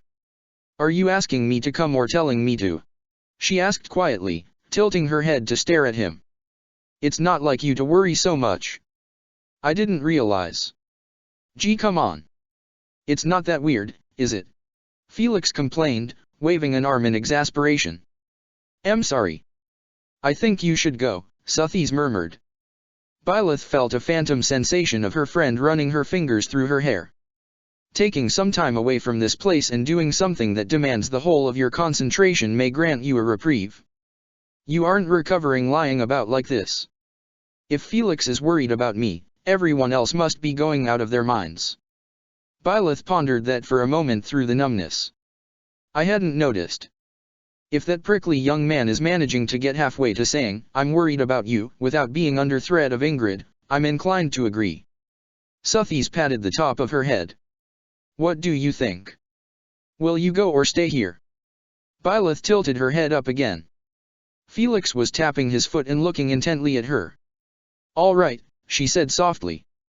The boy's eyes widened, he'd just been opening his mouth to argue with her for much longer. I'll go. She had to get out of the monastery, away from the walls she'd walked with her father, away from the knight's hall she'd so often found him drinking in, away from the barracks where she'd overhear him barking at the other mercenaries to stop slacking off on their training. She had to get out of here, just for a while, before she suffocated. She hadn't noticed until Felix said as much.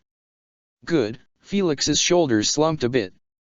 Was that relief? I'm sorry, Felix. She almost said it out loud, but knew he'd get defensive if she drew attention to his feelings. Pushing herself to her feet, she followed him to the stairwell. Have you told Claude about your plan? Felix snorted. Why do you think I was so late in finding you? Arguing with an alliance lord is a pain in the ass, I swear my head is still spinning.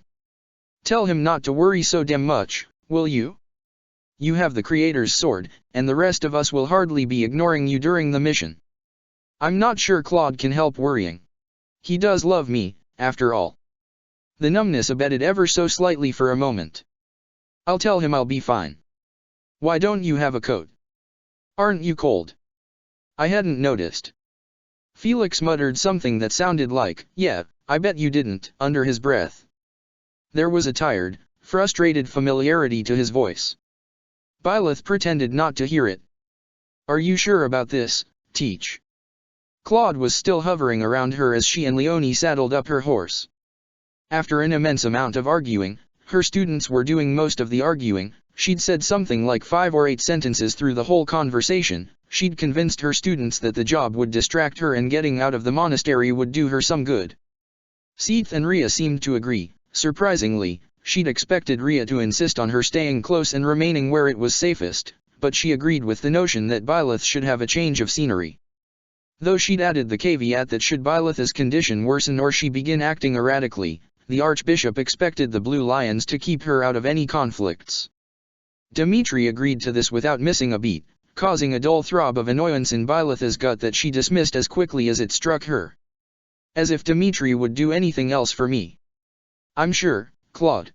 She turned and tried to smile for him. Judging by the look in his eyes, it wasn't particularly convincing. Don't worry, I'll have Leonie with me. I'll return to my professor duties when I get back, I promise. Claude scowled. I don't want you to promise anything you might not be up to, he said firmly. I should go with you. You've missed enough lessons as it is, Byleth said, before lowering her head. I'm sorry about that. Sorry I haven't been stronger. Teach, please don't be ridiculous. Claude retorted. He grabbed her hand. You not being okay now has nothing to do with strength. Besides, I'm up to date on my lessons anyway. I downplayed what I'm capable of so no one would suspect my heritage, he didn't say. Somebody has to corral the others while I'm away, Byleth tried to give him a smile. She might have managed a faint one, given how his expression softened ever so slightly. Otherwise who knows what Lawrence will get up to. I know you're joking about him, but still, you're sure I shouldn't come. It might be a little awkward for you to be operating in Kingdom territory, Felix said by way of explanation. He was standing at the stall gate, watching the two argue back and forth as if he was trying to learn something. You got away with it while dealing with Miklon because the mission was sanctioned by Lady Rhea, but the local lords would probably be uncomfortable having a foreign lord see the internal stiff we're experiencing. It's stupid, but there it is. I don't look like a lord, though, so it won't matter. Leonie lightly punched Claude's shoulder. He gave her a look that was both indigent and bemused in response. Kman, fearless leader. I'll look after the professor, just trust me, okay? Claude looked between them for a moment before sighing in defeat. All right, he allowed. I trust you, Leonie. Felix.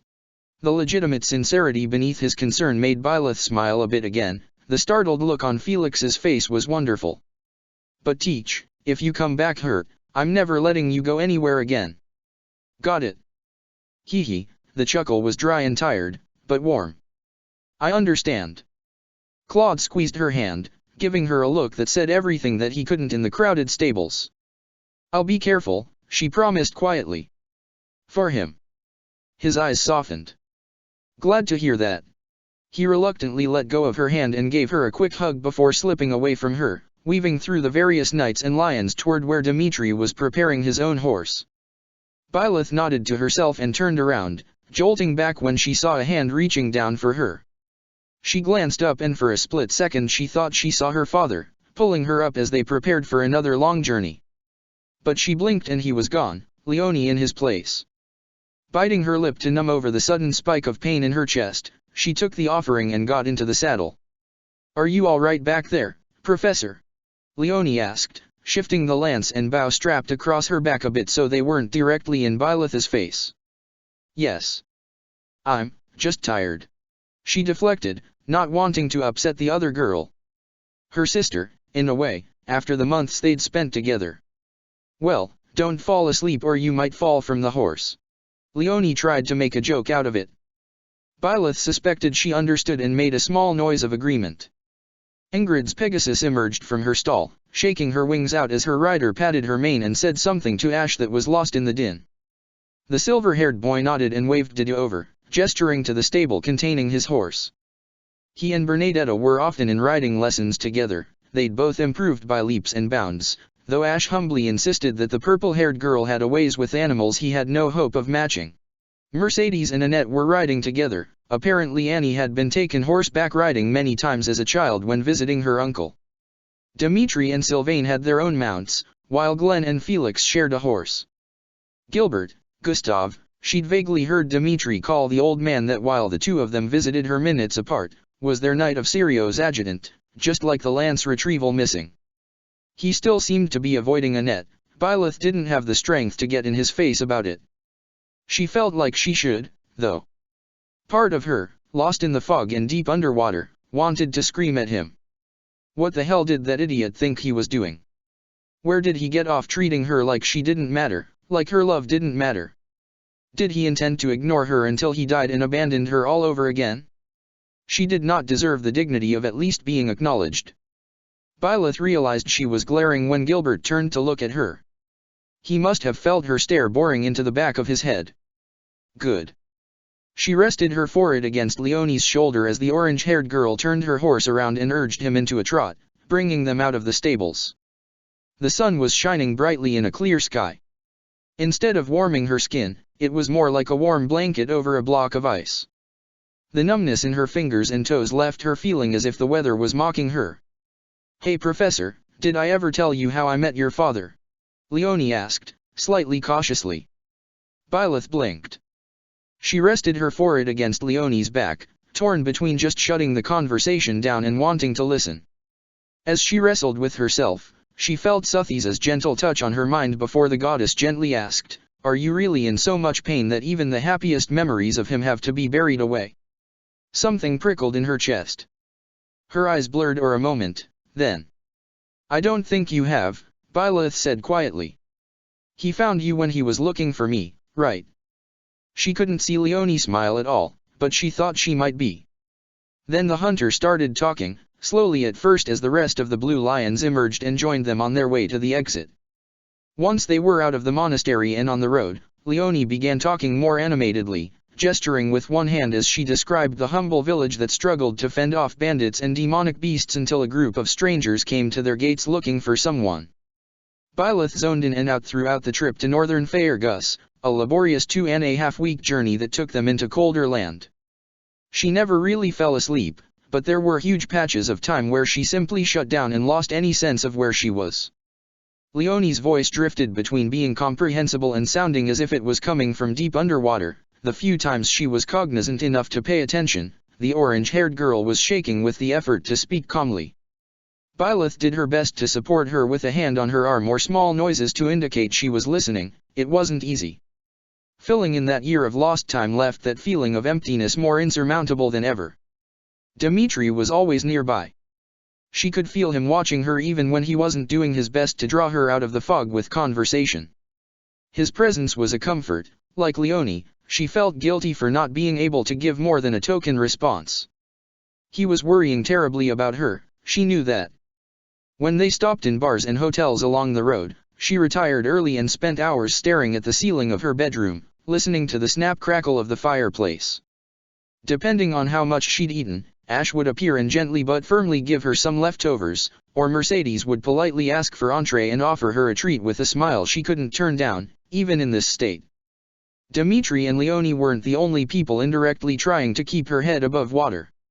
Sylvain told her outrageous stories about nobles who'd sent their daughters to be courted by him, only for him to somehow offend each and every one of them in increasingly comical ways. Ash rambled about new recipes he'd found in the kitchen's cookbooks, and Ingrid regaled her with nightly tales that she knew cover to cover by heart. When they were stopped at a waypoint, Felix would hammer on her door as soon as the sun rose and drag her out to the courtyard for sparring. Glenn occasionally joined them. Annette took to singing at random intervals. Her tunes were sweet and nonsensical and clearly written by her quite recently. For all that they sounded as though they were speaking to her from above the ocean, Byleth appreciated it. It was a thread keeping her from drowning. Time passed in a haze. Some of the Blue Lions were bemoaning the length of their travels as they drew closer to their destination. She didn't really notice, by contrast. Her father had always. Well, she'd spent most of her life traveling. And she had good company. When they entered the lands of Felix's family, Lenoy nudged her pointedly. Byleth, startled out of her thoughts, mumbled a thank you and did her best to focus on the world around her. They would be at the village mentioned in the message soon enough. Keeping an eye out for enemies in the woods, movement nearby caught her attention. It was Glenn and Felix. The older brother was looking about everywhere, his shoulders tense. Meanwhile, Felix seemed to have shut down altogether except for tense battle readiness. Byleth wasn't sure who she felt more sorry for, Glenn's obvious distress at knowing he was home, but not being sure he recognized anything, or her grumpy sword-wielding student for seeing his brother reduced to a borderline stranger. They traveled for about an hour longer before they heard the noise. Something cold, furious, and resigned burst in Byleth's chest. She squeezed Leonie's shoulder as Felix swore and Gilbert started saying something. Why can't we ever reach these battles in time? Why are we always just a few minutes too late? She heard Dimitri curse. If she weren't so tired, she would have been kind of surprised by that, and then they all kicked their mounts into a gallop. Struggling to deal with some bandits? You're losing your touch, old man, Felix muttered. Glenn shot him a quelling look, which the younger swordsman ignored in favor of sweeping his gaze over the battle-riddled town and cursing. Some villagers are trapped. We should spread out and help them escape. The knights will lend their strength. Byleth jumped off of Leonie's horse and drew the sword of the Creator. The heat that pulsed through the grip pierced through the haze in her mind, batting away the memories of Remire, the screaming, the death, the people who treated her kindly reduced to rabid animals, as it called for the death of her enemies. Let's go, she said to her student as her eyes found a tall dark mage throwing miasma spells at a knight shielding a cowering peasant. Then she darted forward and threw herself into the fight. The relic sword tore into one of the leader's guards, carving his arm off like a hot knife through butter. Leonie blurred past her, bow in hand as she riddled the other with arrows. Behind her she heard the crackling of fire as Annette and Mercedes joined the battle. Hooves thundered on the ground as Dimitri and Sylvain went ahead deeper into the village. Byleth jumped over the bleeding, armless bandit, and offhandedly slashed to the side, splattering a would-be tyrant across the wall. The dark mage said something in an arrogant panicky voice that she neither heard nor cared about before casting miasma at her. She cut the blast in half with the creator's sword, striding through the magic as it dissipated to the side and swinging the blade in a wide arc. It split apart on command, tearing the dark mage in half, just like that night in the holy mausoleum, so many nights ago. A week ago, the sight would have made her throw up. Now, however, a familiar cold numbness had settled over her like a thick blanket of snow, and she turned away without pause. Only her thoughts lingered. Was that necessary? Byleth. Suthisa's voice was half warning, half worried. If the leaders die, the pack will scatter, she thought back unemotionally. Faerghus is inundated with bandits, has been since the tragedy. They would prefer to have one less plaguing them. Of course you're right, but I didn't realize you'd stopped taking prisoners. Sorry. I backslid a bit. Go find Dimitri. I'll only slow him down. The sooner we reach all the civilians trapped in here, the better. Leone needs to hurry ahead as well. Then go to Annette and Mercedes. You're not allowed to be alone, remember? Byleth sighed as Leone shot down another bandit and slowed her horse to a canter, offering the peasant the tired knight had been guarding a helping hand. Babbling his thanks, he accepted it while the knight straightened up, the green glow of physics surrounding him and giving him a much-needed burst of recovery. As you wish, she acquiesced, turning on her heel and trotting back the way she came. The knight waved at her, shouting his gratitude and asking her to go deeper into the city. She made a noise of acknowledgement and picked up the pace, her eyes finding Annette's orange shock of hair within the brewing chaos. The mage girl was throwing fireballs with gusto, Ingrid flying overhead and throwing javelins at any brawlers that tried to charge the slender girl down. Mercedes was a few paces backward, one eye on her best friend and another eye on the center of town, which was essentially one big ball of confusion and chaos. For a moment Byleth thought she saw a flash of blue and a particularly large horse, but the image vanished behind a house. That must be Lord Rodrigue, she realized. So he came out in person to lead his knights against bandits. I suppose I shouldn't be surprised, given how much of an influence he is on Dimitri. She'd have to get into the center herself and find where the other villagers were being kept, but right now, there was a sword master charging Annette and that was unacceptable. Byleth raised her free hand and channeled magic through her fingertips. The sword master froze for a split second, realizing he was in trouble, before aura engulfed him completely and blasted him into ashes. Annette let out a small startled noise but smiled brightly when Byleth skidded to a halt by her side. Thanks, Professor. Are you hurt? No, Annette frowned a bit. Felix and Glenn ran ahead though. They vanished into that mess. She waved at the chaotic city center. Without waiting for us. Then we just have to catch up, Byleth decided. With Annette safe, her mind was relatively clear as she grimly examined the scene in front of her. Then she snapped her head up and called, Ingrid, what's the situation? There are two groups of villagers trapped to the south and the west of your current position, the blonde reported as she and her Pegasus dipped low enough for her words to be comprehensible. The leader of this battle group retreated after losing a fight to Lord Rodrigue. He's barricaded himself in the northwest corner of the town. She pointed her lance more or less directly west of where they stood. The peasants can escape the chaos through there, but we'll have to clear out the bandits in the way. Right, Byleth waved Mercedes forward and glanced about. Where are Dimitri and Sylvain? Clearing out the north and guarding a number of villagers, Ingrid said. Neither are hurt, or at least they shouldn't be. There was a definite warning in her voice. Byleth felt her lip twitch slightly at the thought of her rival in motherly hovering, going off yet again at her hapless best friends. But they'll be held up for a little bit. Leonie's just joined them, and she's making her way bit by bit toward the northwest barricade. Felix and Glenn are fighting back to back in the center. They're supporting each other well enough, but they and the knights are in a stalemate as long as those peasants need protection. Then we'll break the lockjam, Byleth decided. Fly over us, Ingrid, and don't forget to keep an eye out for archers. Are you ready, Annette? The orangette nodded, and she twisted to glance at Mercedes. Merci, stay behind me all right. The blonde nodded, concern in her eyes. Be careful, Professor. Byleth nodded faintly before turning and lunging into the center of the city, throwing a fireball at the back of a swordsman trying to approach Felix, who had his back to him. The man stumbled, losing his footing. Annette followed that up with Sagitt, dropping the man for good. Byleth then planted one heel onto the stone, unlatched her sword into a whip and, with a brief look ensuring that none of her allies were in her rage, spun in a wide circle.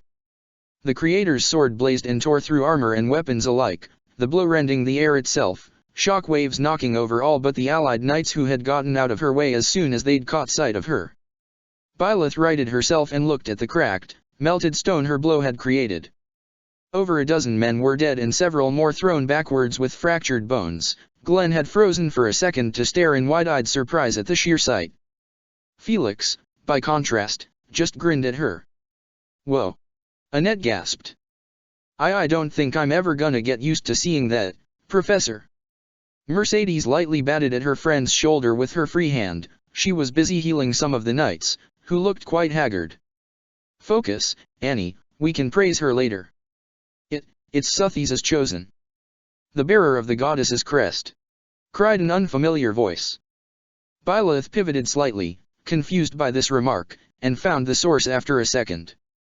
A large gaggle of peasants, guarded by a somewhat familiar blue-haired figure astride a magnificent horse. He wielded a lance in one hand while the other glowed with golden healing magic. He wore no helmet, but even if he had one she would have known he was looking at her. A few of the peasants had come closer, looking intently at her, some with hands over their mouths. "A descendant of the King of Liberation, a savior in our time of need, the goddess has not forgotten us. She's beautiful, I'd heard she was young, but the image in my mind is no comparison. Hail! Hail! To be graced by her presence alongside our prince, he has her faith, our troubled times will be coming to an end." Byleth watched this with confusion and a faint chill down her spine. What is all of this? Are you surprised? Suthi's quiet tone had a whiff of guilt to it. Whether it was remorse over her amnesia or just believing that her friend and host has enough on her mind, Byleth couldn't tell. "This is the holy kingdom of Faerghus, Byleth, and you bear my crest. For you to come to them in their hour of need now, they see it as divine providence. But that's..."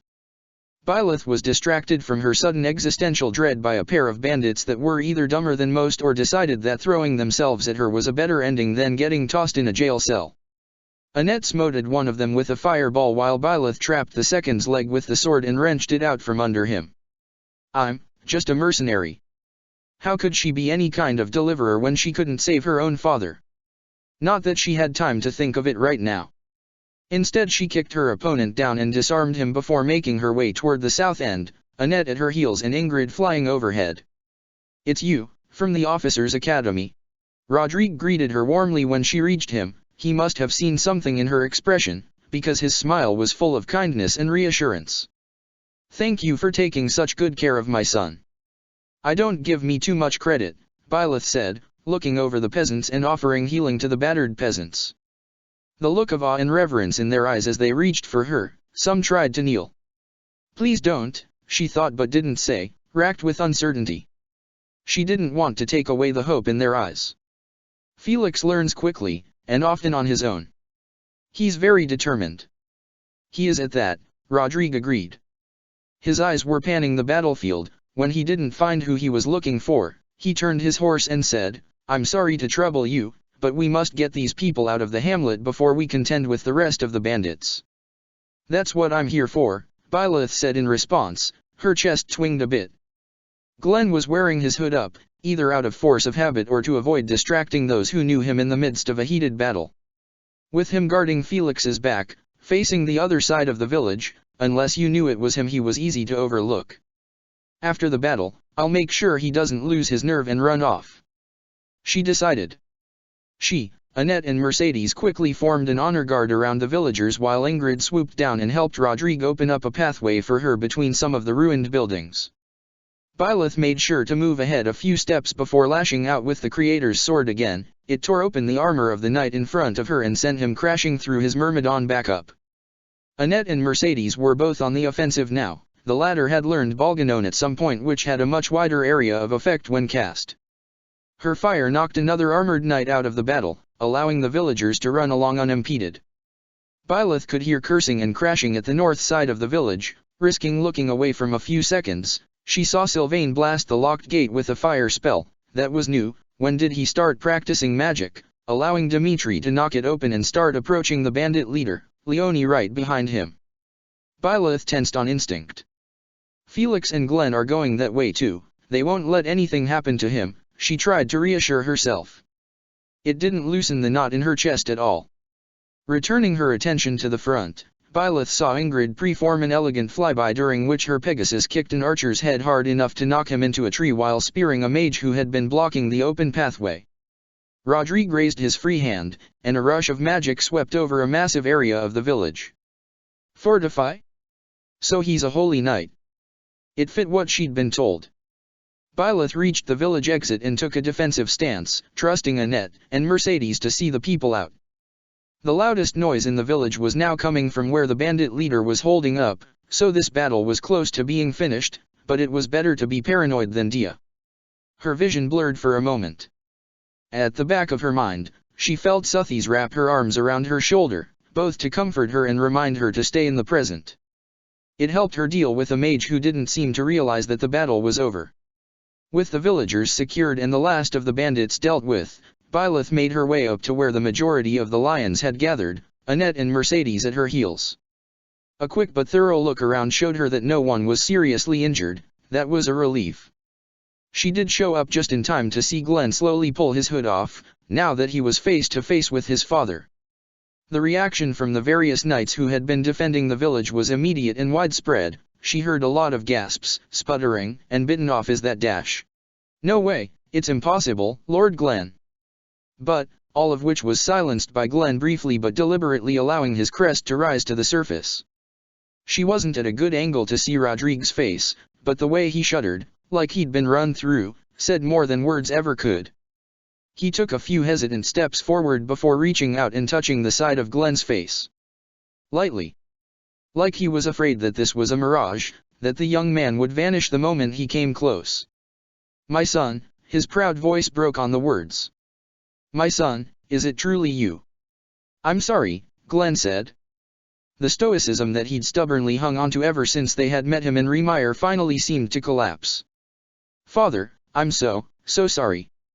Rodrigue didn't give him a chance to elaborate or plead any further. Instead he grasped Glenn's shoulders and roughly pulled him into what looked like a crushing embrace. Even from where she stood, Byleth could hear him sobbing in disbelief and happiness just before the knights around him erupted in cheers of joy. Something sharp, hot, and painful spiked in her chest. So that's what jealousy feels like. Not responding to Suthies' worried murmur, Byleth tore her eyes away from the scene and walked off to one of the stone walls. She collapsed against it and slid to the ground, planting the sword of the Creator into the dirt ground and burying her face in one arm. "I want my father back." Chapter 40. In time, your tears will dry up. When that happens, you can decide what you're going to live for now. He brushed her hair aside one more time and then stood from her bed, his heart twisted in a painful knot. A familiar mixture of sadness and frustration washed over him. He hated how impotent he was, how impossible it seemed to ease her grief. Yet he was also resigned to it. He remembered being the figure burrowed beneath the thick blankets, shut away from the world in an ocean of loss. Perhaps it was even worse for her, as difficult as that was for him to fathom. Byleth had never truly been able to grieve before. Now, the return of her stolen emotions was a curse instead of a blessing. All he could do was support and try to guide her with his own sorrowful memories as a map. The Prince of Faerghus hadn't felt so impotent in 4 years, and he loathed the sensation more than ever. "Try to get some sleep, Byleth. It's you." His hand froze on the door handle. He turned his head back toward her. The heavy blankets shifted, her head peeking out from the folds of the cotton and silk. Her hair was a mess, and he could just barely see her dark blue eyes gazing back at him. "You're my reason," Byleth rasped. It sounded like a promise. Dimitri expelled a long breath and stared out the window. "They're still there." Felix scowled violently, dropping his whetstone on a side table and shoving his seat back as he stood up, angling to storm out the door and make a scene. Firelight glinted off his freshly repaired silver sword. "We can shoo them off, can't we? What part of she needs rest is so hard to comprehend?" Easy, Felix. Sylvain said, stalling his old friend with a hand on the shoulder. They're not making much noise or trying to get in. I bet they'll disperse on their own once darkness falls. We should have expected something like this, Ingrid groaned, running a hand through her loose hair. The professor's favor with the goddess dash. Dmitri did his best not to wince, chuckle, look skyward or any combination thereof. Meanwhile, Felix's expression contorted in a truly impressive way. Is a sign of hope for them. They only want to pay her homage. I don't think the professor is very comfortable with that, Mercedes said a little bit sternly. Even though she wields the sword of the Creator, she's sometimes uncertain about her own humanity. Even if she wasn't grieving right now, she would think they're making a mistake in venerating her. What exactly does it mean to the faithful that she can use the sword? Did you ask, frowning out the window. He'd helped Dmitri guide Byleth through the crowd. She'd found enough of a spark to snap at someone in the crowd who had started yelling about a filthy Dusker demon touching a holy woman. She'd snarled at him to shut up, which had silenced the whole crowd instantly. Then she'd said something else that Dmitri doubted Dida would forget any time soon. He is my student. Reject him and you reject me. No one had dared say a word against his friend since. It means that she's a champion of the goddess, Mercedes explained patiently. Again, Felix's expression went through some remarkable contortions, while Dmitri silently debated opening up and telling the rest of his classmates about Suthi's and Byleth's connection. Poor Ash, meanwhile, sort of looked like he wanted to escape into unconsciousness, following in the footsteps of the King of Liberation before he fell to darkness. It makes her a figure of hope, justice, and faith for everyone who believes in Suthi's. It almost makes her more of a holy figure than the Archbishop, Annette agreed, before tilting her head. You know, Mercy, you're one of the most devout people I've ever met, but you haven't really treated the professor differently since she got the sword. It's not a bad thing or anything, I'm just wondering why. Mercedes hummed, closing her eyes for a moment. I think it's because I knew her before she picked it up, the priestess in training mused. That makes it easier for me to remember that she's human as well as divine. I don't want her to feel overwhelmed by her role, whatever it may be. A general noise of agreement rippled through the room. Ingrid glanced up at the ceiling as if looking for their teacher, concern plain on her face. I wonder what Lady Rhea thinks the reason for the professor gaining the sword is, Ash wondered as he fiddled with the string of his bow. She's kept a close eye on her ever since that night, but she hasn't really said much on the subject. I wonder why. I think we'll find out in time, Mercedes responded confidently. Sylvain sat back down on his chair and tilted his head. Hey, Felix, what did Glenn need to talk to your father about? Aside from the obvious, anyway. What's obvious? Atra, or his coming back from the dead. Felix threw himself down on the couch next to the redhead, looking frustrated. You know what I mean, Sylvain responded chidingly, an unusually serious look on his face. Atra's testimony absolved Dusker of the king's death. That's huge. Ingrid winced while Dida seemed to lose a bit of energy at the statement, closing his eyes. Dmitri hadn't seen him look so shaken when he'd repeated the Agarthan's testimony regarding the tragedy since he'd first met his friend, 4 years ago. Wherever Shambhala is, if they're not going to leave us alone, we have to fight back. Your father is the obvious man to lead a counterattack. Dmitri twitched a bit at the reminder. You are the last Bladdid, his father murmured, his voice faint as a wind's whisper. The prince could never remember his ghosts being so weakened before. Why were they leaving him now? Why now, with vindication within reach? You have to stay safe until you wed Byleth and birth an heir. We can't do that until we figure out how they orchestrated the ambush, the prince said at last. They couldn't have achieved both the slaughter and the framing without spies. I imagine Glenn is passing on what little he and Atra know about that right now. Ingrid grimaced. Will Lord Rodrigue be safe searching the other lords? Several in eastern Faerghus have been belligerent ever since that day, they might use it as a pretext for rebellion. Father will be fine, Felix bit out, though the aggravation in his voice seemed faint to Dmitri's ears. The blue-haired boy hadn't greeted his father with the vitriol or derision that had been typical of him since the tragedy, instead he's been very quiet. In turmoil, almost, like he was at war with himself. Dmitri wondered if the For Felix, uncharacteristic amount of hovering his old friend had been giving Byleth was just as much a distraction from his own thoughts as born out of his worry for her. The investigation will be discreet. It has to be, or the spies will flee before they can be captured. Ash leaned back in his seat. Shambhala, it's so hard to fathom. A city beneath the earth that's existed for over 1,000 years? If we hadn't seen Solon and his men in Remire, I don't think I'd be able to believe it. It makes me wonder what else they've done in the past. Ingrid muttered. I mean, when you think about it, this can't be the first time they've tried to destroy Faerghus, right? If they hate all the people who live on the surface, what would they have been waiting for? What I want to know is how poor their health programs are, Sylvain said with a dramatic sigh. Poor Atra, a beautiful girl like her deserves better than being covered head to toe in burn scars. Yes, because when we're considering the capabilities of an ancient enemy we know next to nothing about, that's obviously the thing we should focus on, Felix said sarcastically before glaring at his friend. Moron. Hey, excuse me for trying to lighten the mood. Dmitri closed his eyes. Shambhala. His vengeance, Byleth's vengeance, too, had a target. The true enemy, despite their attempts to misdirect him, were within sight. It was only just that a betrayal by one of their own people who awakened to justice was the thing that made them vulnerable to their would-be targets. He desperately wished he could join Rodrigue on his investigation. He longed for a chance to crush his phantom enemies in battle, rather than running around in the dark trying to mitigate the tragedies they left in their wake. That had gone on long enough. Then his father, his stepmother, and his friends, they could all finally rest. The door opened, startling him out of his thoughts, revealing a tired-looking Glenn making his way into the room. Ingrid immediately hopped out of her seat and walked over to him, putting a concerned hand on his shoulder. Glenn. Is everything all right?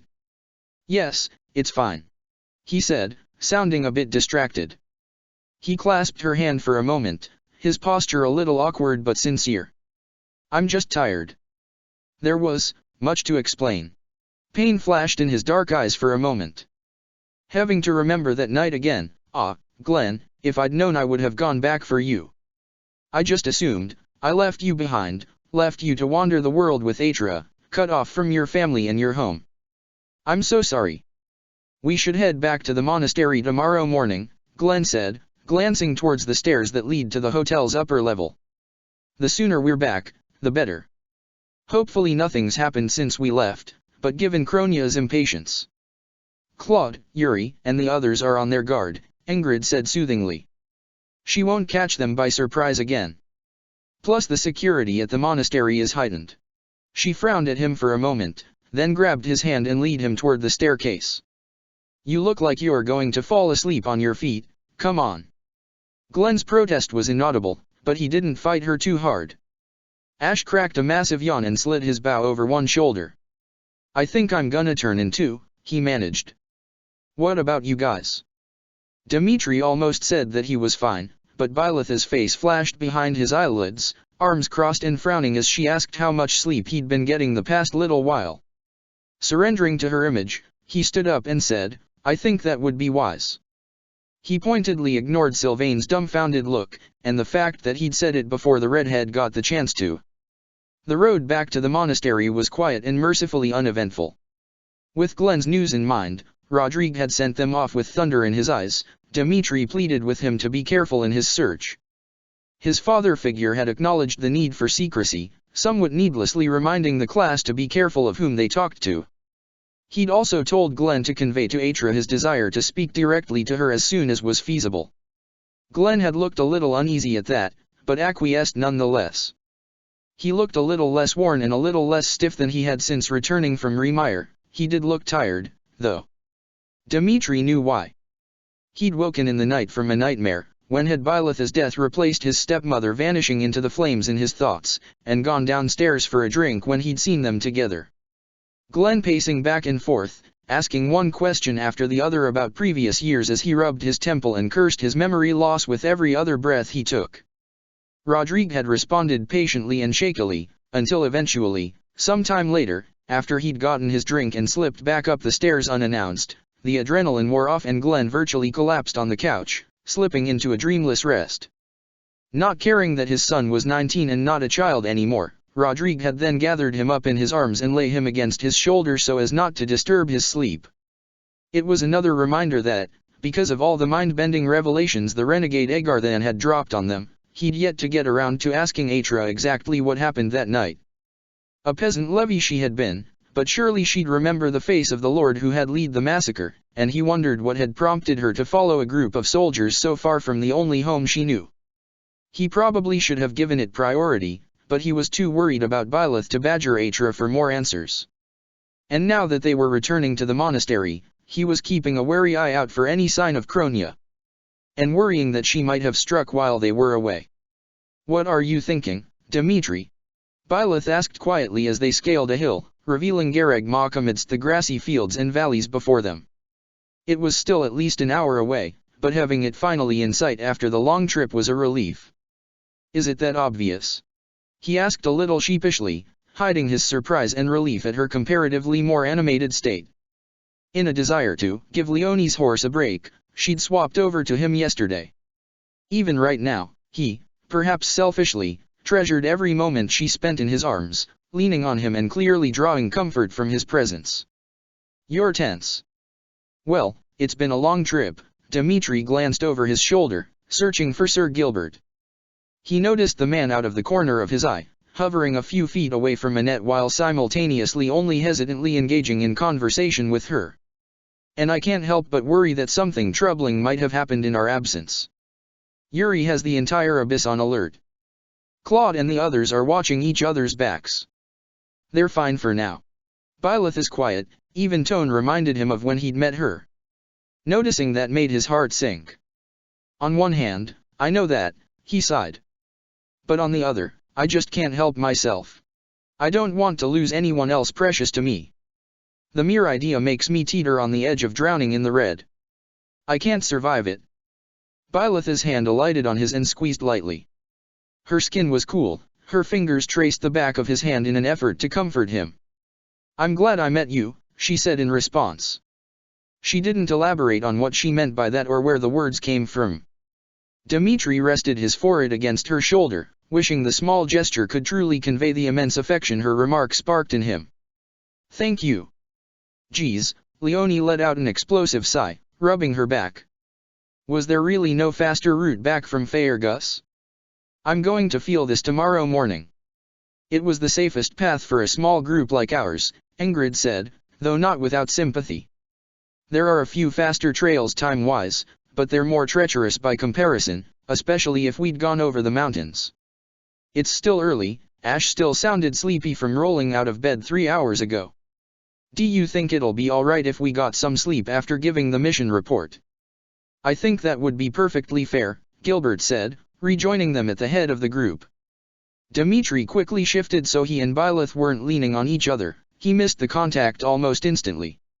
"The feeling of peace and happiness I feel around you, it's like an island in a raging storm. I wish we didn't have to hide it."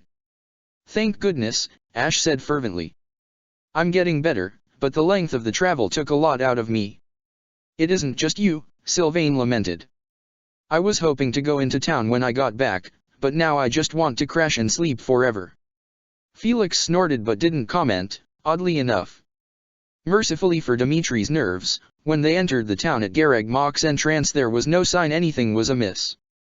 The children and the booth sellers cheered and welcomed them back. The new guard patrols, now visible among the people, rather than dressed in plain clothes, led them to the stables and pulled Gilbert aside to discuss what they had and hadn't seen since they left.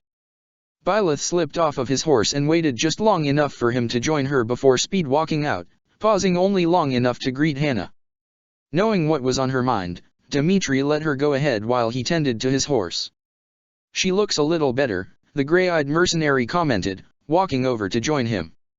She offered the tired horse an apple and smiled as the fruit was immediately devoured with enthusiasm. "Not good, really, but better."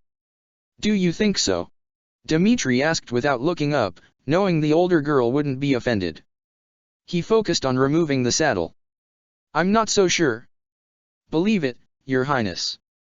I've spent several years keeping an eye on her, watching for the minute expressions that were our only window into her thoughts." Hannah's expression grew a little wistful. This place is good for her. I wonder if the captain, her eyes darkened. Well, there's no point in that now. Giving her head a shake, she scratched the horse's chin as Dmitri put the saddle away and began to take off the bridle. Dmitri nodded in understanding, not saying anything. Words had very little power now, and he was certain Hannah and the other mercenaries were sick of condolences at this point. Oddly enough, I think you look less tired than I'm used to seeing you. Hannah leaned on the gate and gave him a curious look. Sleeping better. Ah, you can say that, Dmitri said awkwardly as he unlatched the gate and stepped out. Do I truly look so frazzled? First Seath, and now you. I've been on enough jobs to know when someone's stressed out, the Pegasus Knight responded by way of explanation. I know it's none of my business, but I hope this means that you've gotten whatever's been bothering you out of your hair. Truthfully, I've barely started. But I don't feel quite so alone anymore. It's kind of you to be concerned. I have in fact been sleeping more peacefully the past month, it's done much to clear my head. Dmitri cast his gaze around for a brush, only for Hannah to pick one up and walk over. I'll take care of the rest, she said with a faint smile. In exchange, continue keeping an eye out for the kid, all right? The young prince smiled back. It's good that you're still here. Thank you, I will. For the both of us. Byleth had been sleeping a lot ever since that day. Even when traveling by horse, she would lean back against Leonie or Dmitri and doze for hours at a time. It worried Dmitri a little, but he remembered doing the same in the aftermath of the massacre 4 years ago. The more rest she got, the better, she seemed alert enough to soon return to teaching. The prince leaned back against his chair, gazing down at his sleeping lover. She looked at Peace lying on her side beneath the heavy blankets, her chest rose and fell in soft regularity. Dmitri smiled tenderly, reaching out, and brushing stray strands of blue hair away from her eyes. She shifted slightly under his touch but didn't wake. It was late in the evening, the sunset was pouring over the grounds and monastery. He'd woken from his own nap an hour ago and gone to dinner. There he'd learned from Ash that Byleth was still asleep, waking only briefly to eat some chicken. The trip must have taken a lot out of her. Claude had slipped out for late flying practice along with Lysithea, leaving Dmitri to watch over her. A soft shimmer of green and gold caught his eye. Dmitri sucked on a short breath and watched in awe as Byleth's form shimmered, transfiguring into Suthi's who lazily raised her head with a rueful look. Well, at least she's still sleeping, the goddess remarked, swinging both legs off the side of the bed. Good evening, Prince Eling.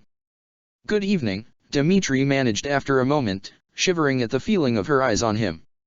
Suthi's glanced over at the cooled plate of food, snatched a cracker off of it and started nibbling on it. It's sweet of you to be so concerned, she said, but might I ask you not to hover quite as much as you do? Byleth feels pressured to recover faster than she really is to ease your mind. Ah, he said, abashed. I hadn't realized. Of course not, she wasn't willing to say as much. Suthi sighed, tilting her head. In way it's only fair, considering how much she hovers and worries over the two of you. Dmitri couldn't help but chuckle a bit at that. He ducked his head, but Suthi's just grinned in response. It only lasted a moment though, then the goddess sighed. I think she's finally beginning to run out of tears, this cannot be borne much longer. We need to start pushing back against these, Agarthants, not just reacting to their atrocities. If only there was more Atra could tell us, Dmitri muttered bitterly. The wretched assassin fled with her master, leaving us with no one to interrogate. I don't think they'll hide for long. Suthi's eyes darkened. Their last 2 attacks were a month apart, weren't they? It's not quite a pattern yet, but... The prince gripped his knee. Let them come, he said remorselessly. Suthi's gave him an unreadable look, he shrank back in shame, internally chiding himself for letting the boar rattle its cage. However, the green-haired goddess merely favored him with a concerned frown before responding, perhaps that is the simplest solution. We are expecting them this time, after all. It was at that moment that a hurried knock on the door interrupted their correspondence. Byleth. Atra's voice was racked with urgency. Are you there? Speak of the devil, Suthi's mused, tilting her head. Byleth is still sleeping, If she is our ally, then it couldn't hurt for her to know. Raising her voice a bit, she said, "Come in." There was a pause, then the door swung open. The Agarthan renegade was dressed in her usual long hood and armed. Her breathing suggested she'd come here in a rush. Did she find something? Has Kronia re-emerged? Atra's expression was serious as the grave when she initially stepped inside, but that died a quick death when her eyes settled on Suthi's. For a moment her lips parted in confusion and surprise as she looked her up and down. Then she noticed what the goddess was wearing, then her gaze traveled to her ears and the small, sharp canines Suthi's revealed when she smiled at her. And something akin to terror filled her eyes. Dimitri blinked a few times, wondering if he was imagining it. Yet no, Atra gazed at the benevolent mother of Fodlan with pure, mortal fear, whatever message she'd come to deliver dead in her throat as she shook in place, frozen to the spot. "What's happened?" Suthi's asked, standing up. "What's frightened you so?" Atra didn't respond at first, pressing her shaking fingers into her palms. Dimitri stood up as well, genuinely fearing the other girl was having a fit of some sort. The burned girl flinched when he touched her shoulder, but seeing him jolted her a bit. "Kronia," she whispered in a rasp, still trembling. Suthi's frowned. "So she has come back." She frowned, something dark and powerful flickering through her eyes. "I'm sorely tempted to handle this matter myself." Those words drew a violent full-body flinch from Atra. Dimitri kept a steadying hand on her. "What on earth is wrong with you?" "But I don't think Byleth would forgive me for doing so without permission." She sighed. I so loathe not having a body of my own. I'll wake her while we go and find the others, since I'm assuming either Claude or Yuri sent you." The goddess then placed both hands on Atra's shoulders. The girl squeezed her eyes shut as though bracing for a mortal blow. Only to go completely still when, instead of whatever she'd been expecting, Suthi's gently kissed her temple. "Be at peace, brave one," she said soothingly. "Lead us to Claude now, then we'll attend to Kronia." Atra blinked twice and stared disbelievingly for a few moments as Suthi's released her and picked up the sword of the Creator from the foot of Byleth's bed. Then she gave her head a violent shake and nodded vehemently, her hands still trembling. "All right." Suthi's put up the hood of Byleth's coat, sweeping her long hair beneath it. Then she followed Atra out of the room, gesturing for Dimitri to follow. Shaking his head, the prince put aside the girl's strange reaction to the goddess. Claude probably knew what that was all about. He'd been the one to tell him what Atra had revealed about Agartha, and hurried to keep up, any tiredness left over completely banished. They ran through the mostly empty hallways of the monastery and out through one of the side entrances. After a minute, they reached the empty Knight's Hall to find Claude and Yuri standing by the fireplace, talking in low and serious tones. "There you are," Claude started, only to break off in surprise when he saw Suthi's face. Yuri, meanwhile, made a noise like he'd been sucker-punched. Briefly Dimitri remembered that the violet-eyed teen hadn't been one of the few originally entrusted with this secret before dismissing the reaction. They'd fill him in later. "Hi, I wasn't expecting you. Is Byleth Waking up, Suthi's responded easily, as Atra trotted over to Yuri and discreetly more or less hid behind him. She was sleeping quite deeply, so give me a minute. The goddess closed her eyes for a moment, before saying, "So where is Kronia?" "Out in the sealed forest. Just wandering about like she's hiking the trails." Yuri responded sourly. "It's a trap," Dimitri ventured when he saw Claude's expression. "Oh yeah," the brunette responded darkly. "Definitely. The good news is, she didn't see us, but we saw her, so she doesn't know that we know it's a trap." Suthi's shivered. With a flash of light, her image shimmered and vanished, leaving a trembling and tense Byleth in her place. Her eyes, however, retained the golden green light, a sign that Suthi's was alert and listening intently. "What does that mean for us?" she asked, her voice flat and dead but for the undercurrent of seething rage that made Dimitri instinctively flinch back. "That we're going to take that trap of hers and turn it into a snare, not just for her but for her backup." Claude responded firmly. His eyes burned like emerald flames. It was both hypnotic and a little frightening. "Yuri, Balthus, Constance, Happy, Atra and the mercenaries are going to hide in the forest while that's the deer and the lions." Dimitri smiled faintly, while both his father and stepmother looked on approvingly. follow you into the forest and take out the first wave. Teach, Kronia will undoubtedly lead you away and do her best to bait you. Don't lose your head while fighting her, alright? I won't be far away, but I don't want you to risk getting cut by an obsidian dagger. Byleth nodded tightly without speaking. They, the Emperor and Thales, want you gone more than anything, Claude said. So the trap will almost certainly be sprung as soon as you kill her, or she supposedly manages to separate you from us. So when that happens, that's where we come in, Yuri finished, lazily spinning a black dagger around his fingers. Atra winced a bit and touched his arm, muttering, please don't play with that. You're scaring me just watching you. Dmitri stared at the strange weapon for a second before realizing he recognized it. This was the weapon that killed Geralt. An obsidian dagger. We come in, round up the reinforcements, and water the forest with their blood. Though while we're doing that, getting any information that we can would be welcome. Claude added, rolling his shoulder. This isn't just about revenge, it's a riddle. Kronia and Thales can do what we do because they scuttle around in the shadows. It's time we shine a light on those roaches and pin them down. Fine. But I want Kronia, Byleth said flatly. Claude gave her a concerned and pained look. Of course. But Teach, Byleth, she twitched and softened just a bit at the sound of her name. Don't lose your head. Promise you'll be careful. I promise, she said, the glow in her eyes flickering. Thank you. Claude clapped his hands together. Let's round up the others and fill them in. Keep a low profile, though. I don't think Lady Rhea would feel up to giving this mission the all-clear. The sun's getting low, Annette noted in concern as the group of armed teenagers walked through the twisting pathways of the sealed forest. The trees were still, and it was eerily quiet, no birdsong, no animals darting to and fro among the bushes. Which means they've been scared away some time ago, demonic beasts. These monsters seem quite fond of them. Dmitri fingered the length of the blessed lance his class had won from the Battle of the Eagle and Lion. It would have weighed down Sylvain or Ingrid, but he was a Bladdid. He could swing it as though it were a regular iron lance. How much daylight do we have left? An hour, Felix said, drumming his fingers against his sword. We're cutting it a bit fine here. We don't have much of a choice, Ingrid noted morosely. They set the stage on their terms, just like at Remire. The forest is too quiet, Marianne murmured.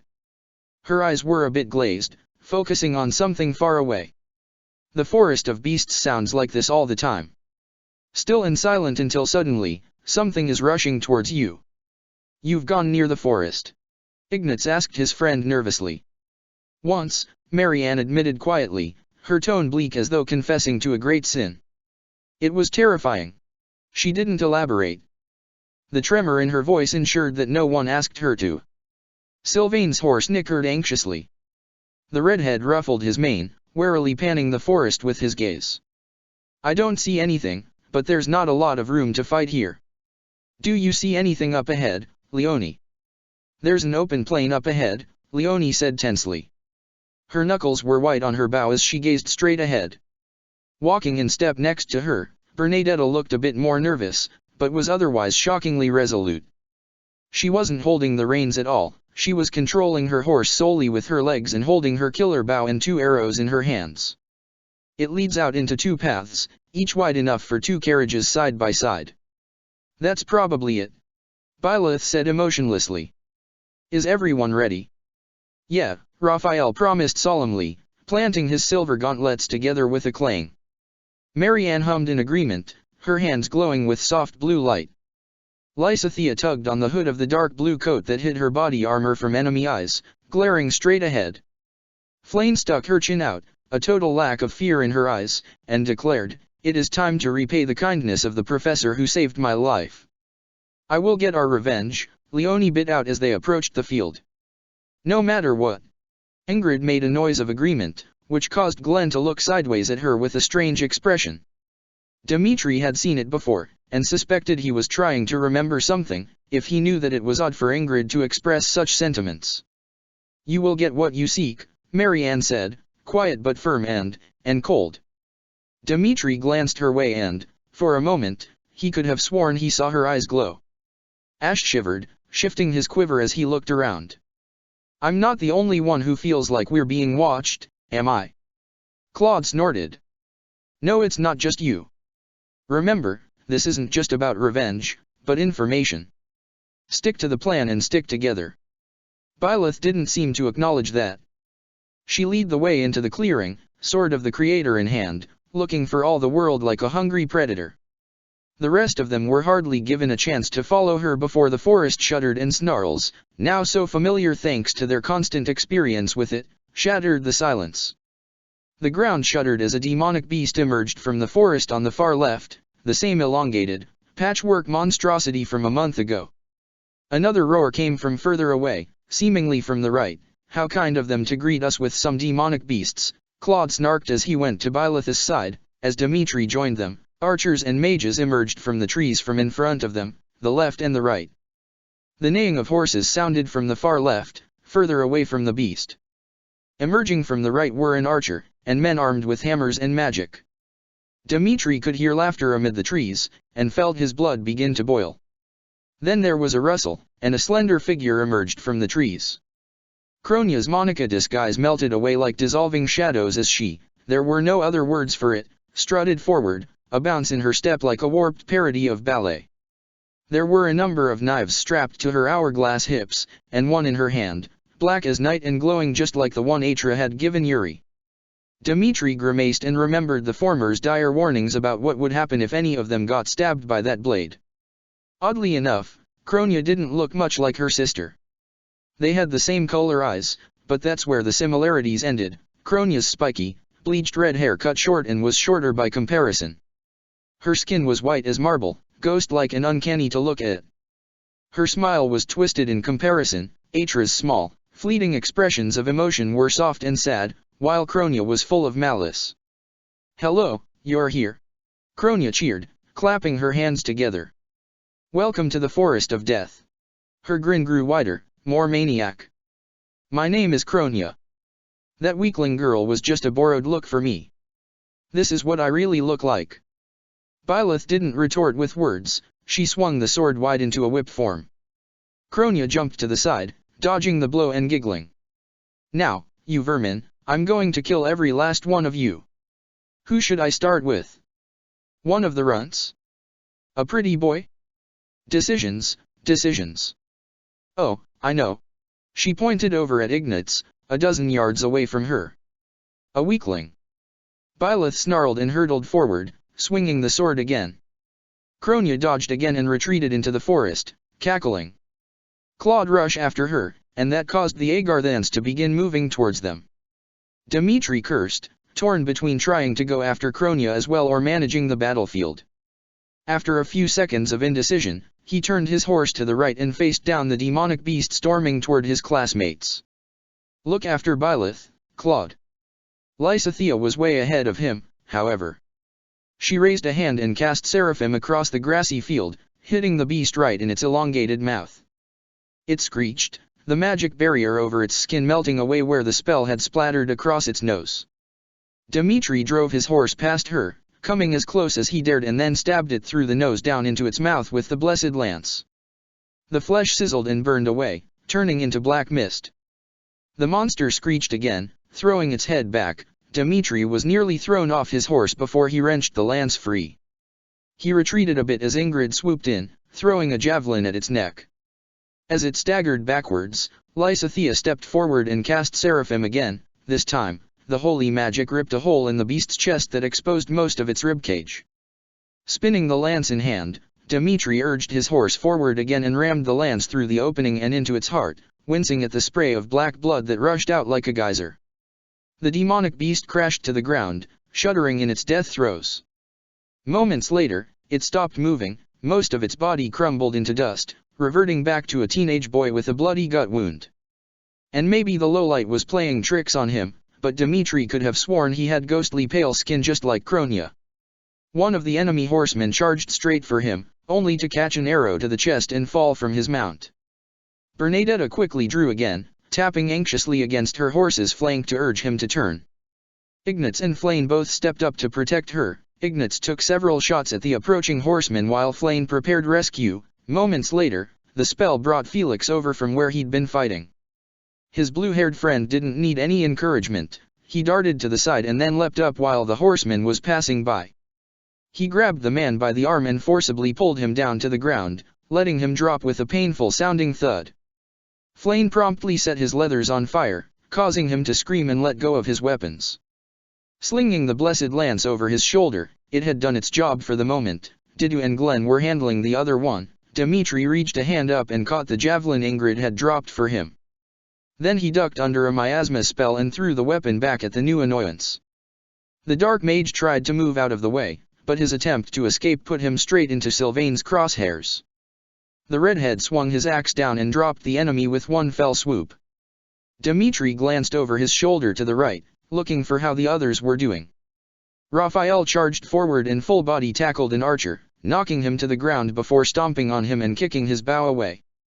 Glenn drove his sword through the head of the demonic beast, which was surrounded by Laurence, Leonie, Didu, and Hilda, who had managed to box it in. Annette was throwing fireballs at an armored knight who was trying to approach Marianne, while the blue-haired girl was preoccupied casting silence on enemy mages. A commotion caught his attention. Glancing back straight forward, Dimitri saw a number of archers approaching them and taking aim. Arrows, he warned the others, pulling on the reins and taking cover behind some trees and brush to obstruct the enemy's aim. Fortunately, his voice carried over the general chaos of the battlefield. Mercedes quickly darted after him while Lysithea was swept off the ground by Ingrid, joining the blonde astride her Pegasus. The arrows meant for them whisked harmlessly through the air. Felix got hit in the thigh, causing him to drop to one knee and cuss profusely. "Felix!" Bernadetta cried out in concern. The enemy that had hit the swordsman moved forward for the kill. However, he quickly had to break and run when he noticed the horse barreling straight towards him. Not that it helped him. Bernadetta's crest flashed in ghostly light and a hail of arrows shot him down from behind. Mercedes raised her hand, her own crest glowing as she cast physic. Felix gave his head a shake before pulling the arrow out. The healing took hold of him immediately afterwards. Bernadetta jumped off her horse and babbled at him in concern. He waved her off, looking both aggravated and embarrassed. He didn't shout at her to leave him alone, though, another sign of their strange friendship. Dimitri smiled in relief before turning straight ahead again. More mages. He nudged his horse into a trot, grabbing one of the javelins from the ground as he moved past it. The mage who had been targeting Sylvain didn't see him coming. The javelin caught him in the shoulder and sent him crashing to the ground. When the marble-skinned man looked up and saw Lysithea approaching him, he made a strange face, then foam bubbled out through his teeth, and he collapsed stone still against the dirt ground. He killed himself? What does it matter? Patricia asked scornfully. Either way, he's burning in the eternal flames as he so deserved. Shouldn't you be finding Byleth? Shaking his head, Dimitri nudged his horse forward and followed the trail deeper into the sealed forest. There weren't nearly enough enemies to truly hamper the two classes, not right now, anyway. It seemed Kronia hadn't tried to spring the trap yet. Were Claude and Byleth having trouble with her dash? An armored knight burst out of the woods, trying to cut his horse down with an axe. Dimitri cursed as the animal reared back, twisting in order not to fall. He grabbed his silver lance and rammed it into the knight's helmet. The armor crumbled under his strength, dropping the man like a stone. Looking around the field, Dimitri quickly found what he was looking for. Byleth was chasing a bloody Kronia like a wolf on the hunt. The assassin tried to take a swipe at her with the black dagger, only for an arrow to whisk out of the trees and shoot the weapon right out of her hand, sending it spinning into the grass. She started to shriek in outrage, but was brutally cut off by the sword of the Creator striking and wrapping around her leg. The blades cut into her skin and burned her as Byleth wrenched her off of her feet. Kronia spat, "You little." She reached for another dagger, only for the relic sword to whip by again and slicing into her wrist. She cried out, scrambling to stand up. She nearly crumbled from the pain of her savaged leg. Byleth didn't speak. Dimitri ruffled the mane of his horse, retreating into the treeline and looking around the open field for any sign of more enemies. The area itself was odd. There was what looked like an old ritual meeting place, with 4 stone pillars and a wide marble stone platform. There was a large hill right behind this place, and a strange series of symbols in the dirt on that wall. Shadows from evening light hid anything and anyone who might have been standing there. No sign of the enemy, though they had to be there somewhere. Not possible, Kroina muttered fervently, staggering backward as she stared at her opponent. Not possible. Byleth said a couple of words that Dimitri couldn't understand. Green light flared from her eyes. Kronia made a strangled noise and stumbled backward again. I can't lose, to a lowly creature like you. Kronia hissed as she shakily lifted up a familiar dagger. I am, a perfect human being. I am the pinnacle of human transfiguration. I can't dash. I can't lose here. Not to you. Byleth snarled and dropped the sword of the creator, then tackled Kronia down to the ground. The dagger dropped to the ground, but not for long. Byleth snatched it up, grabbing Kronia's head and smashing it down before driving the dagger into her chest. Then again. And again. And again. Kronia's body writhed as Byleth wrenched the blade out, the metal hissed, and steam billowed out from the blade as the blue-haired girl as her enemy screamed in agony. The smell of rot began to fill the still air, making Dimitri wince. Byleth dropped the dagger and watched, shivering, as Kronia thrashed and slowly expired in unimaginable pain. Emo. There. The murderer gasped, suddenly sounding almost like a child. Emo. There, please. That's horrific. How many people has she killed that way, I wonder? His father snorted. This is precisely what she deserves, son. Watch. Byleth slowly put her hand on the creator's sword, pulling it close as Kronia twitched, whimpered, and finally expired. For a moment, all was quiet again, then, Byleth's shivers grew more pronounced, and that silence was broken by soft sobs. Dimitri's heart wrenched. He glanced over to the side and saw Claude stepped out of the trees a few yards away from him, gesturing for him to stay where he was. Then it happened. There was a familiar flash of light, rewarp, Atra called it, an inverted version of warp that transported the mage themselves across vast distances rather than a target, and Solon appeared several feet away from Byleth, both hands spread to the side. Poor creature, he sneered. Foolish little reptile. Do you really think you've won? Dimitri hissed as dark magic sprang up all around the area, forming crashing black waves that cut him and clawed off from Byleth. Solon drew his arms back. It's time to end your vile interference over humanity once and for all. Byleth looked up at him, and though he couldn't see her face, Dimitri suspected she was smirking through her tears. I don't know about that, she retorted quietly. The sound of a blade cutting through flesh was glorious in that moment. Yuri faded into view right behind Solon, his sword buried through the man's back and coming out through his chest. I think that's check, the savage mockingbird said smugly. Check the description for the links to the author.